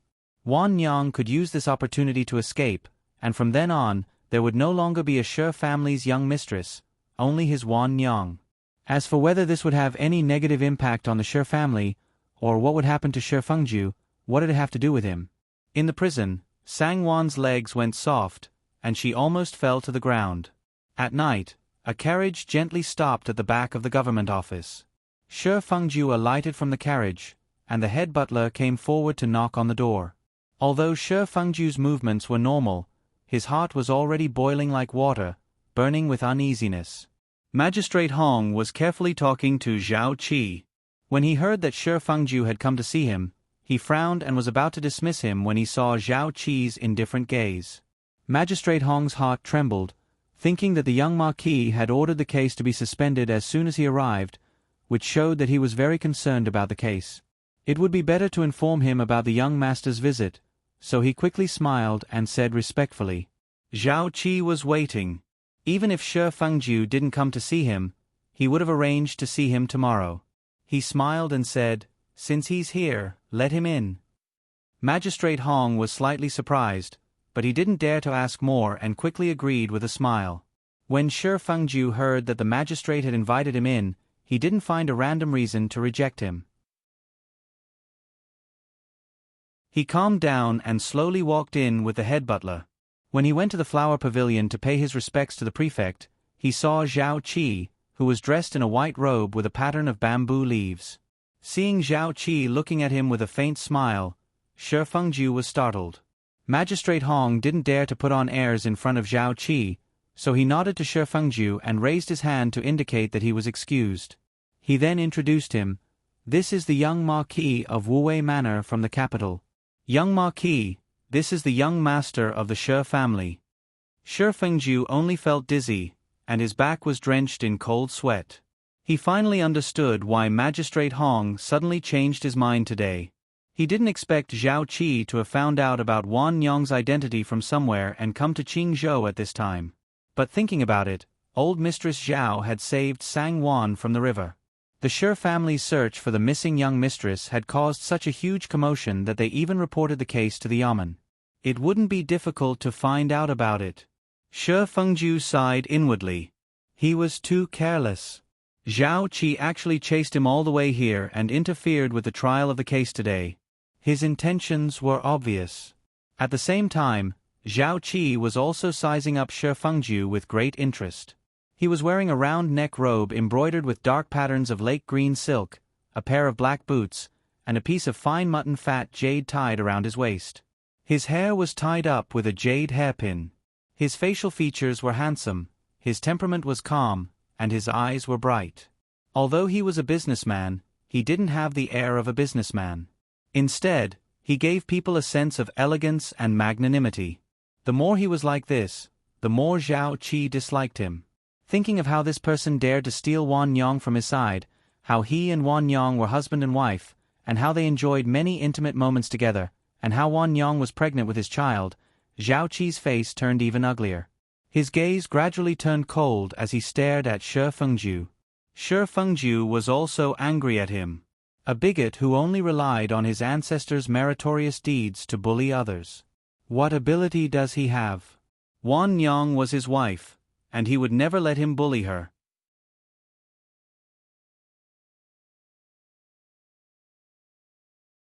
Chapter 320. But no matter how indignant he was, the other party was a marquis and he was just a commoner. Commoners had to follow the rules when meeting an official. Shi Fengju could only kneel and bow.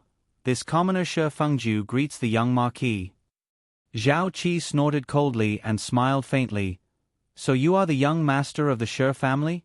Hee hee, it's a pleasure to meet you today. Young marquis is too polite. This commoner doesn't deserve it. Shi Fengju replied flatly.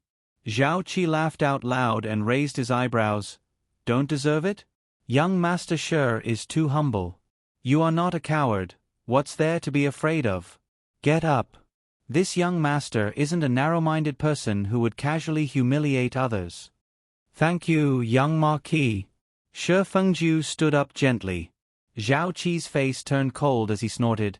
You don't have to thank me. I'm afraid you are scolding me in your heart. Young marquis must be joking. This commoner and the young marquis have no grievances and we mind our own business. Why would I scold the young marquis in my heart? Is that so? That's for the best. Magistrate Hong listened to the exchange between the two of them. Although their words seemed polite and ordinary, there was a hidden meaning behind it that he did not understand. Magistrate Hong could not help but sweat secretly. He wondered what was going on between young Master Shi and the young Marquis of Wuwei Manor. They did not seem to be friends, but they did not seem to be enemies either. Magistrate Hong, this young master would like to borrow a place to speak with young Master Shi, you see. Magistrate Hong was letting his imagination run wild. He could not wait to have a reason to leave. Hearing this, he quickly smiled and said, Please continue your conversation. This lowly official will take his leave. This lowly official will take his leave. Magistrate Hong cupped his hands and smiled before hurriedly retreating. The parlor suddenly quietened down. The two men also tore away their polite faces and their expressions turned cold. The atmosphere suddenly became tense. What a coincidence! Zhao Qi said lightly, A life for a life, this is a matter of course. Young Master Shi, what do you think? The muscles on Shi Fengju's cheeks twitched violently. I don't understand what you mean. Zhao Qi sneered and said, Don't you understand? If you don't understand, I'll explain it to you. Wan Yong's case is not easy to solve. Shi Fengju was furious. What do you want? He asked coldly. Zhao Qi stared at him and said slowly, I don't want anything. I want Wan Yong. I want her to leave with me. If she doesn't, I won't let you have your way. If Zhao Qi insisted on intervening in Sang Wan's case, as long as the nun changed her mind, Sang Wan would be charged with murder. Even if it was an accident, it was still murder.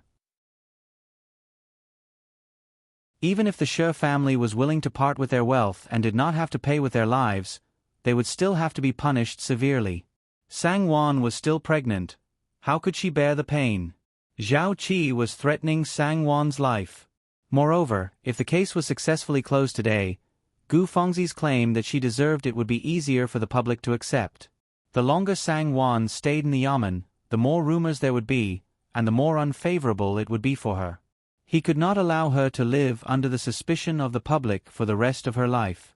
That would be too unfair to her. This case must be closed tomorrow. It must not be delayed any longer. She is my wife, and she is pregnant with my child. Shi Fengju said slowly, "Why can't you fulfill her wish?" Zhao Qi sneered, "This is what I want to say to you, young Master Shi. I will take Wan Yang as my wife, and I will treat the child in her womb as my own. I will treat her well. So, what else do you have to say?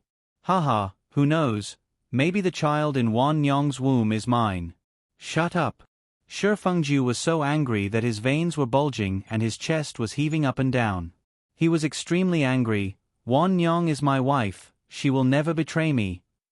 Zhao Qi snorted, "Wan Yang has been in my residence for so many days, how could she not know how I treated her?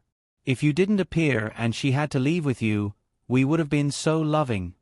Shi Fengju's face was ashen, and he said coldly, "You don't have to sow discord in front of me. I know better than you what kind of person Wan Yang is." Zhao Qi did not argue with him on this issue and said coldly, "When Wan Yang is by my side, no one dares to disrespect her or protect her. I can give her anything she wants, and I will not let her suffer the slightest grievance or let her get hurt. But what about you? She has only returned to your side for a short time, and you are already involved in a murder case. In the past, your mother and your cousin didn't treat her very well, did they? I'm afraid that Wan Yang has shed many tears and hurt many hearts in secret. Humph, what was your cousin's name again? It's her good fortune that she died early, otherwise, I would have made her life worse than death. Shi Fengju, Wan Yang has suffered so many grievances because of you, why do you still want to monopolize her?" Shi Fengju felt guilty and heartbroken. He gritted his teeth and said, "I won't do it again. I promised Wan Yang that I will only have her in this life, and I will only live in harmony with her in the future. I can give her everything she wants. Don't you think it's too late?" Zhao Qi said disdainfully, "What you said now sounds good, but what if Wan Yang can't give birth to a son and can only give birth to a daughter?" I don't care at all, but you don't care either? Even if you don't care, will your mother not care? When the time comes, you will be in a dilemma, and Wan Yang will also be in a dilemma, right? Maybe she will be forced by your mother to take a concubine for you. With Wan Yang's temperament, how can she bear such grievances? You don't need to worry about these things. Shi Fengju narrowed his eyes and said coldly, "I won't allow the same thing to happen twice. This time is enough. In the future, no one can interfere in the matters between me and Wan Yang." Zhao Qi snorted, "You don't need to tell me these things, and I'm too lazy to listen. I just said those words for Wan Yang. You caused her to suffer so much, so why do you still want to monopolize her? If you really feel guilty towards her, if you really treat her well, then give her to me." "Shi Fengju, it seems that I came to Qingzhou in time. Whether Wan Yang is innocent or a murderer, it's up to you." "You're despicable." This was a blatant threat. Zhao Qi's face was calm and without shame. So what if he was despicable? He would never let go of Wan Yang. For her, he would do anything despicable. Although he resented Madame Zhao, he had to admit that he was her biological son. He had inherited many of her characteristics, and one of them was being unscrupulous in order to achieve his goal. Despicable? So what? Anyway, he never wanted to be an official, nor did he want to be famous. What was the use of fame? There's not much time left. Think about it carefully. I hope you can give me a definite answer tomorrow morning. You should know very well that if this matter drags on, it won't be good for Wan Yang. Shi Fengju, it's not enough that you hurt her in the past, and now you want to hurt her. You. Shi Fengju gritted his teeth in anger, but he also knew that he was telling the truth. Zhao Qi didn't care about his cold eyes at all. He stole someone's wife, so it was normal for someone to hate him. He really didn't care at all. As long as Wan Yang could return to his side, he really didn't care. Moreover, he believed that this man would definitely agree to his request. Just based on the fact that he had chased after Wan Yong all the way to the capital and dared to secretly take away Wan Yong despite knowing his identity, it was obvious that he was somewhat sincere to Wan Yong. Then, he wouldn't just watch Wan Yong suffer, let alone watch her die. Young Master Shi, I'm too lazy to talk to you. Please go back. I'll wait for your news tomorrow morning. Zhao Qi raised his eyebrows and called out, "See him out." Without looking at Shi Fengju again, he lifted his feet and walked out. Shi Fengju's heart was in a mess as he walked out of the Zhizhou Yamen. "Young master, how was it?" the head butler and Chong Huan hurriedly asked. Shi Fengju's expression didn't change, but his heart was in pain. He said faintly, "Let's go back." The head butler and Chong Huan looked at each other, and their hearts sank at the same time. It seemed that the conversation between the young master and Lord Hong wasn't very pleasant. The light in the study room was lit all night. Shi Fengju didn't sleep at all. Countless scenes of the past flashed through his mind, but his ears kept hearing Zhao Qi's words tonight. Zhao Qi seemed to be even crazier than Gu Fengzi. Shi Fengju understood that a madman could do anything. How could he just watch Wan Yong suffer? However, how could he bear to give Wan Yong to Zhao Qi with both hands? Zhao Qi and Sang Wan also didn't sleep that night. Each of them had their own feelings. No matter what kind of thoughts they had, the sky was still bright as usual. Shi Fengju watched the room light up little by little, and his heart sank little by little. He stood up, and his heart was in pain. He couldn't just watch his wife die, but a madman like Zhao Qi could. Shi Fengju let out a long sigh of relief. He didn't call for anyone, and rode alone to the back door of the Zhizhou Yamen. The doorman seemed to have already received orders. When he saw him, he bowed and led him in without announcing anything. Shi Fengju's hands subconsciously tightened. In the flower hall, Zhao Qi had been waiting for him. He wasn't surprised to see him, and nodded at him with a smile. Shi Fengju didn't have a good expression on his face. He only had resentment. "I want to see Wan Yong again. This case must be closed today, and Wan Yong's reputation will be cleared. If it drags on, it will damage her reputation." Shi Fengju said. Zhao Qi didn't mind and said lightly, "Anyway, Wan Yong will come to the capital with me. It won't affect her reputation here in Qingzhou." Shi Fengju said angrily, "But Wan Yong still has brothers and sisters-in-law here. How can you bear to let her have a bad reputation?" Zhao Qi was startled, and said with a smile, "What you said makes sense. But you won't go back on your words? I don't want you to refuse to let Sang Wan go with me when she's fine. Although I have a lot of methods, it's still too troublesome." Shi Fengju said coldly, "I'm going to divorce her, but this news can't be made public so soon. After all, it just happened. If the news of our divorce spread immediately, it will also damage her reputation. You take her away, and I'll just tell the public that she's going to the farm to take care of the baby." Shi Fengju didn't know how much effort it took to say these words. His cheeks twitched fiercely twice. "There's one more thing in the evening." "You're so thoughtful." "That's it." Zhao Qi smiled happily. "There's a pen and paper here. Why don't you write the divorce notice here? You can also file it with the government. Then everything will be complete."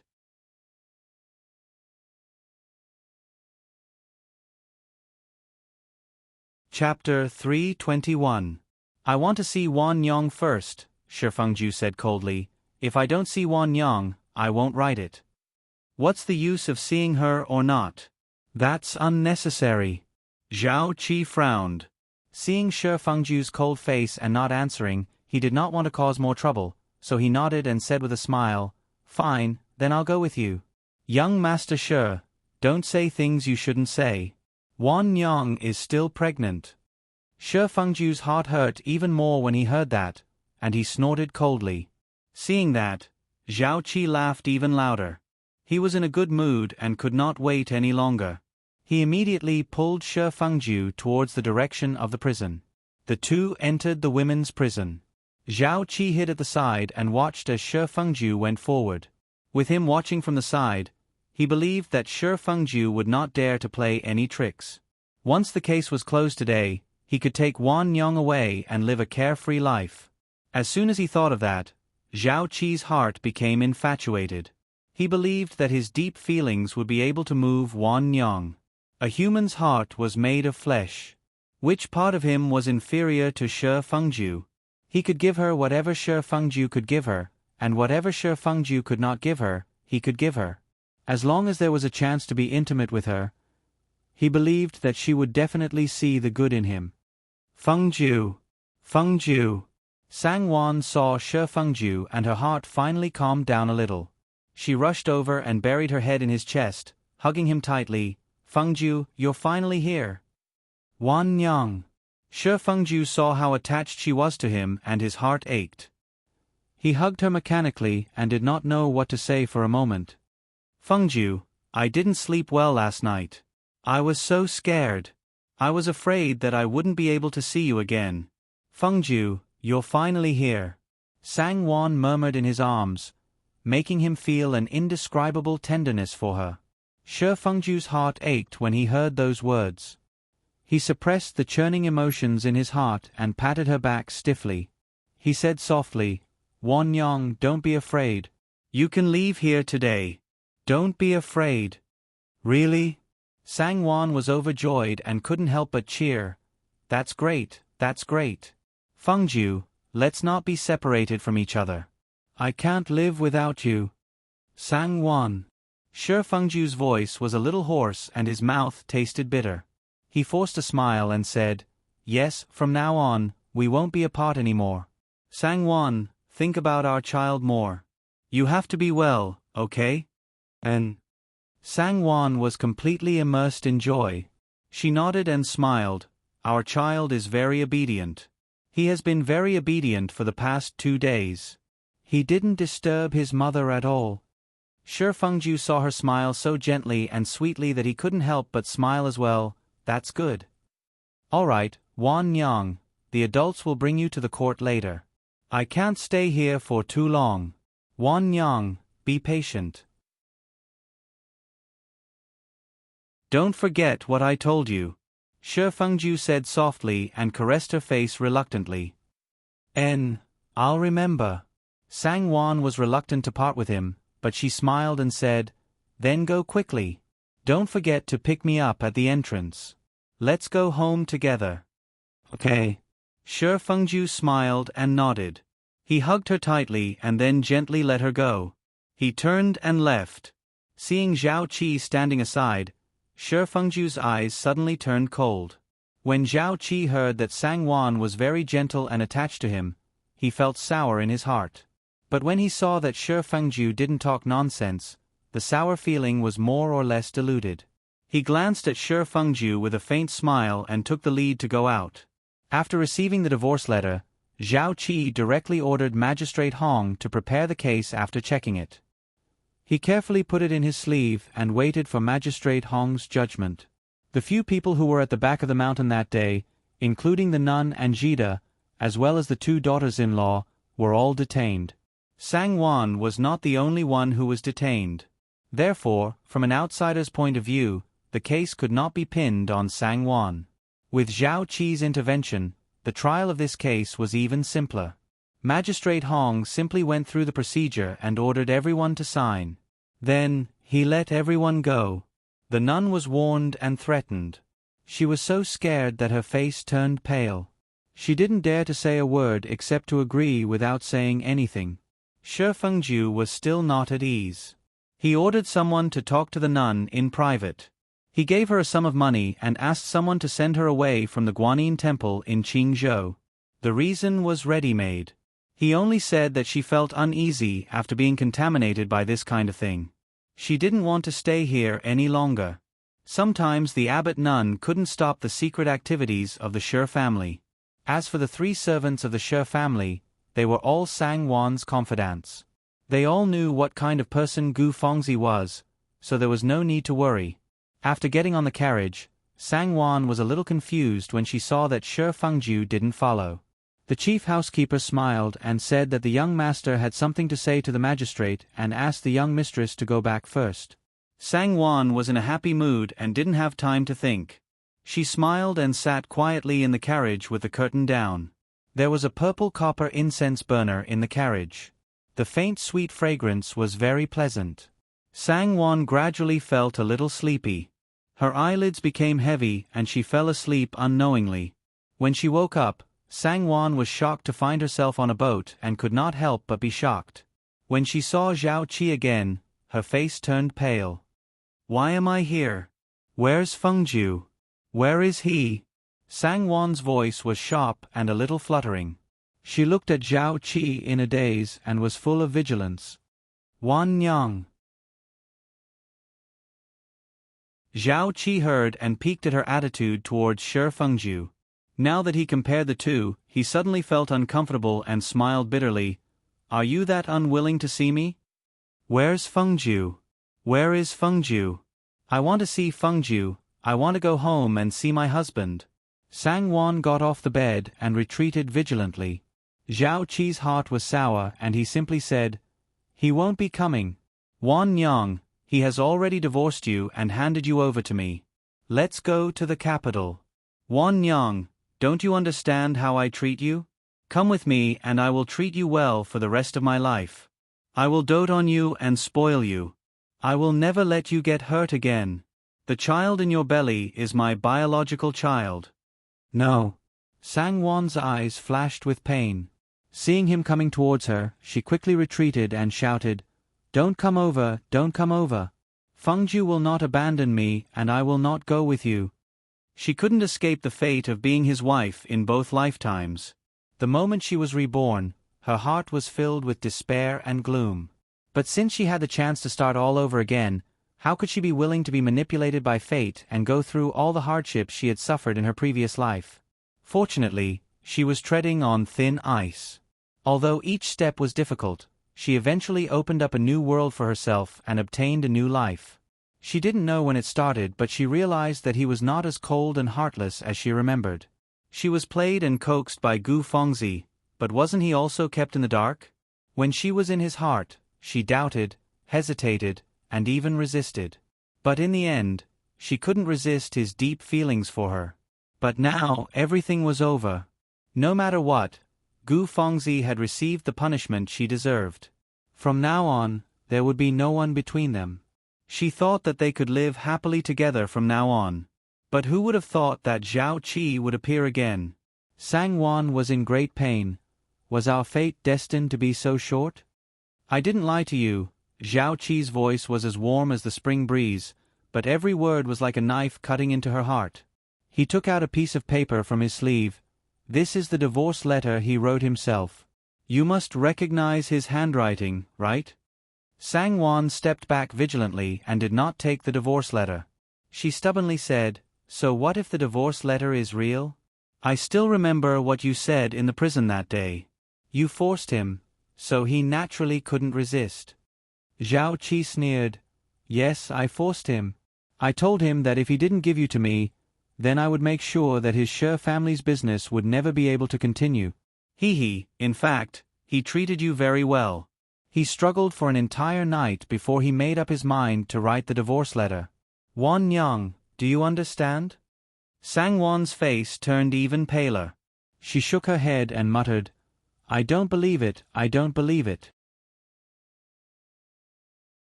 He wouldn't do that to me, he wouldn't." Zhao Qi said mercilessly, "Why wouldn't he?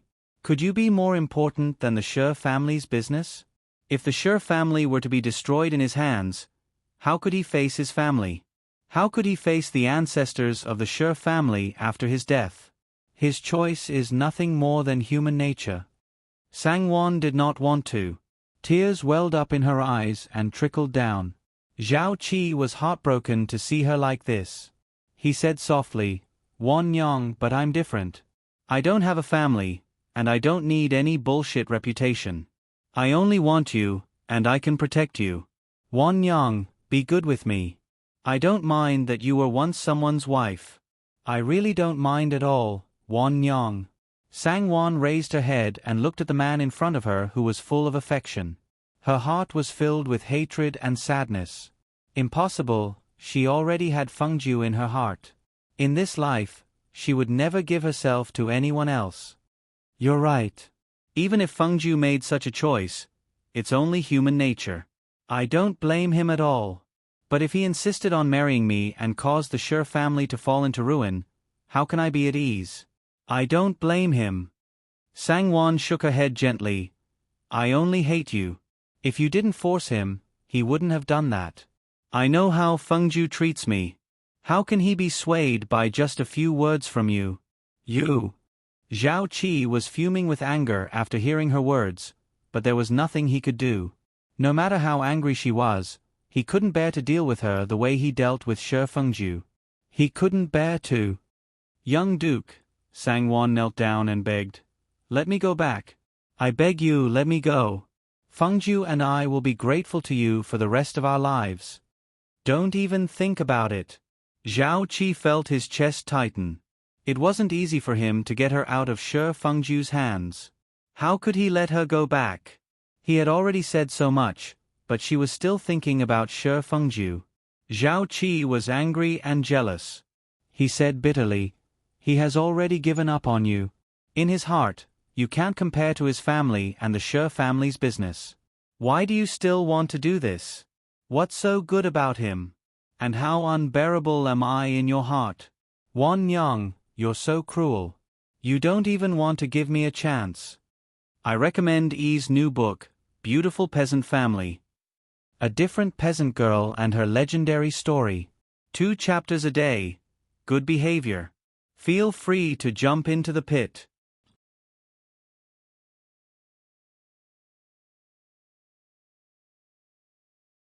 Chapter 322.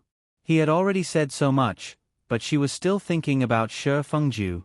Zhao Qi was angry and jealous, and he said bitterly, he has already given up on you. In his heart, you can't be compared to his family and the Shi family's business, so why are you still acting like this? What's so good about him, and how unbearable am I in your heart? Wan Yang, you're so cruel, you won't even give me a chance. Sangwon could only cry and said, young master, he's my husband, and he said that he would treat me well for the rest of my life. Kiki. Zhao Qi sneered. Do you believe that? If he really treated you well for the rest of your life, you wouldn't have suffered so much in the past. That was in the past. Sangwon said stubbornly with tears in her eyes. That was in the past. Now, he and I understand each other's hearts, and the past is the past. If not for your interference, we could have lived happily for the rest of our lives. Even without me, there would still be others. Zhao Qi's heart ached and he said coldly, his mind is not strong enough. Even without me, do you think there wouldn't be others? Kiki, do you think it's so easy to change a person's temperament? In the past, he would say that he had no choice but to make you suffer, and in the future, he would still be forced to make you suffer. He won't. Sangwon shook her head firmly. He won't.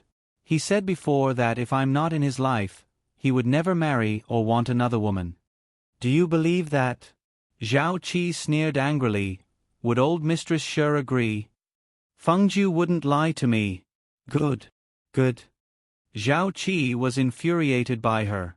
His blood rushed to his head, making him jealous, hateful, angry, and annoyed. He was so angry that he was about to burst into flames, but he felt as if his heart was immersed in bone-chilling ice water, so cold that he could barely feel anything. Don't even think about it. Zhao Qi gave up and did not persuade her any more. His eyes were cold. Wan Yang, I won't let go. Wan Yang, don't even think about it. With the divorce agreement in hand, the capital's valiant martial manor is your home. Whatever he can give you, I can also give you. You might be able to leave. Sangwon's body stiffened. She raised her teary eyes and stared at him in a daze. Zhao Qi had never seen her so miserable, helpless, and sorrowful. The more he felt sorry for her, the angrier he became. Sangwon, he said bitterly, just give up. One day, you'll know that I'm sincere to you. Sangwon didn't say anything. Instead, she suddenly took something out of her sleeve and put it into her mouth. She raised her head and swallowed it. What are you doing? Zhao Qi was shocked and rushed forward to stop him, but it was too late. Sangwon smiled sadly. A trace of blood flowed out from the corner of her mouth. Her body swayed and fell backward. Wan Yang! Wan Yang! Zhao Qi hugged her and said in a trembling voice, Wan Yang, what are you doing? What did you eat?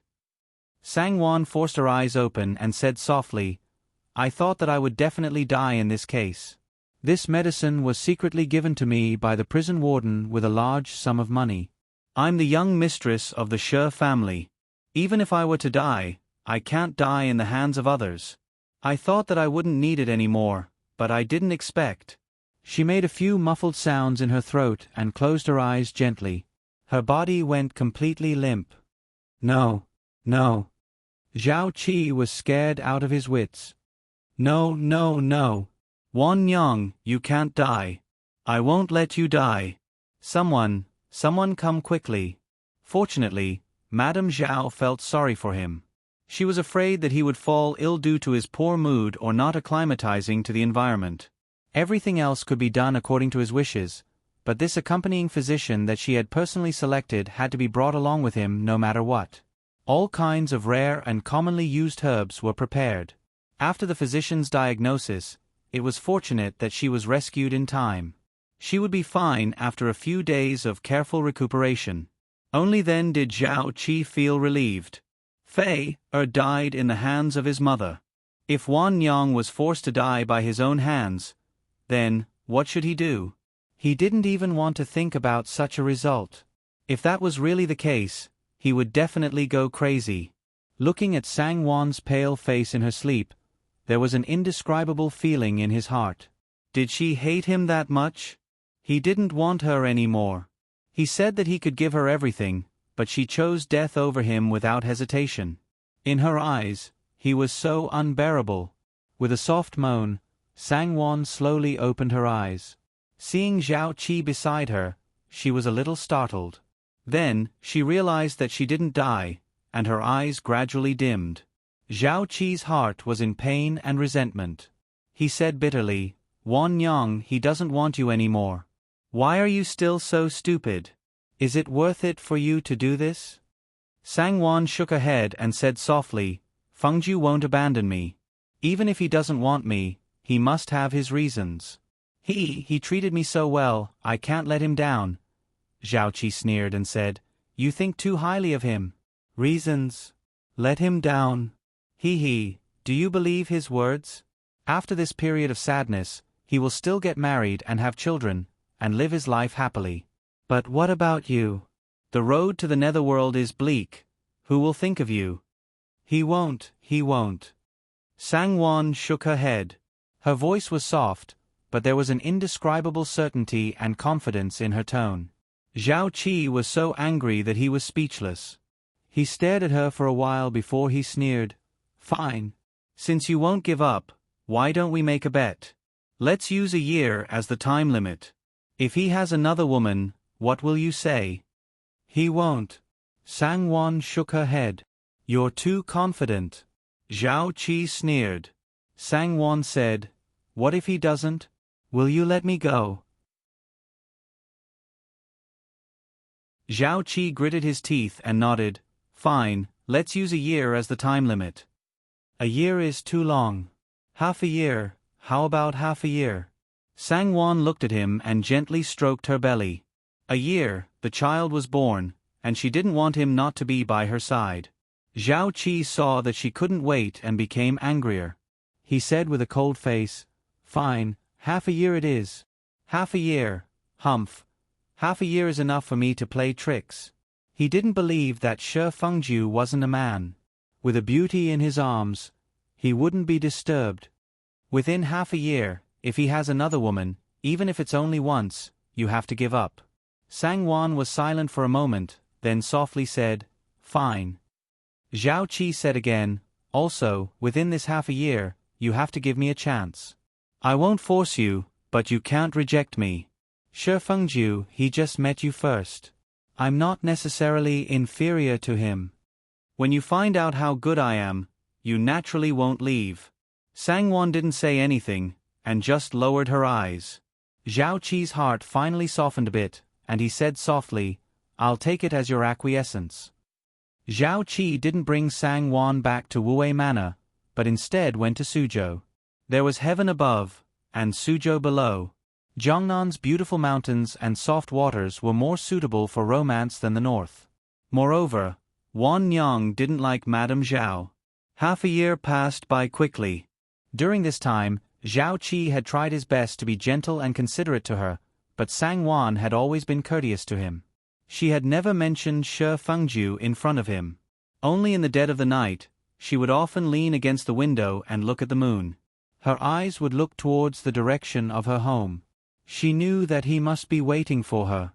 One time, Zhao Qi accidentally saw it, and the disappointment and sadness in his heart was indescribable. He also used all kinds of methods to deal with Shi Fengju, and his schemes were endless, but Shi Fengju was determined. Ever since Sang Wan left, he didn't get close to women. Zhao Qi finally gave up. On this day, standing by the lotus pond full of blooming lotus flowers, Zhao Qi stared for a long time at the woman in willow-yellow clothes. Her lower abdomen was already bulging, and her expression was still tranquil and gentle, but the deep affection and focus in her eyes was something he knew would never belong to him. Shi Fengju has always said that you were frightened and affected by the pregnancy, so you were quietly nurturing the baby in the manor. Now that the melon is about to fall, you should return to the manor. Zhao Qi stood by her side, and said lightly with his hands behind his back, but his gaze was fixed on the lotus flowers in the pond. The flowers swayed, and the lotus leaves swayed gently, like waves surging into the distance, making him feel a little dizzy. You're willing to let me go." Sang Wan suddenly turned her head to look at him. She was surprised and happy at the same time. Her gentle eyes suddenly shone brightly like the brightest star in the night sky, dazzling everyone's eyes. "Wan Yang, so you're in such a hurry to leave me." Although he knew it, Zhao Qi still said with a bit of jealousy and self-mockery. Sang Wan was startled, then lowered her eyes and said softly, "Young Marquis, that's Wan Yang's home, how could Wan Yang forget?" "I don't blame you." Zhao Qi smiled and said, "Wan Yang, if the one who met you first was me, would you like me?" "Would she?" Sang Wan was silent for a moment and said, "I don't know because it didn't happen, so I don't know." "Fine, I won't make things difficult for you."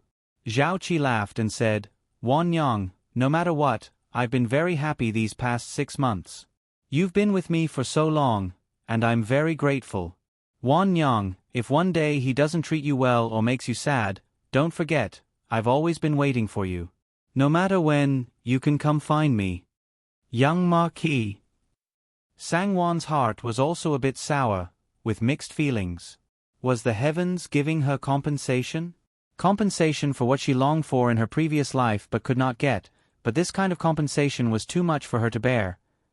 Zhao Qi understood the emotions in her eyes, and his heart relaxed. He smiled and said, "Wan Yang, you don't actually hate me, right?" Sang Wan nodded. "I've never hated you. You're very good." Zhao Qi smiled with relief. "Wan Yang, it's enough to hear your words. With your words, it's worth it. I'll send you away tomorrow." "Thank you, young Marquis." Sang Wan was suddenly full of joy, and her tranquil face was suffused with a soft glow. In the past 6 months by her side, it was the first time he saw her smile so charming and vivid. Just one look, and his heart instantly softened. Zhao Qi was both disappointed and happy. This smile was for him alone, at least for this moment, it was for him alone. You're tuning in to the Narrate and Escape YouTube channel. Don't forget to subscribe and join us on this journey to catch the most captivating stories.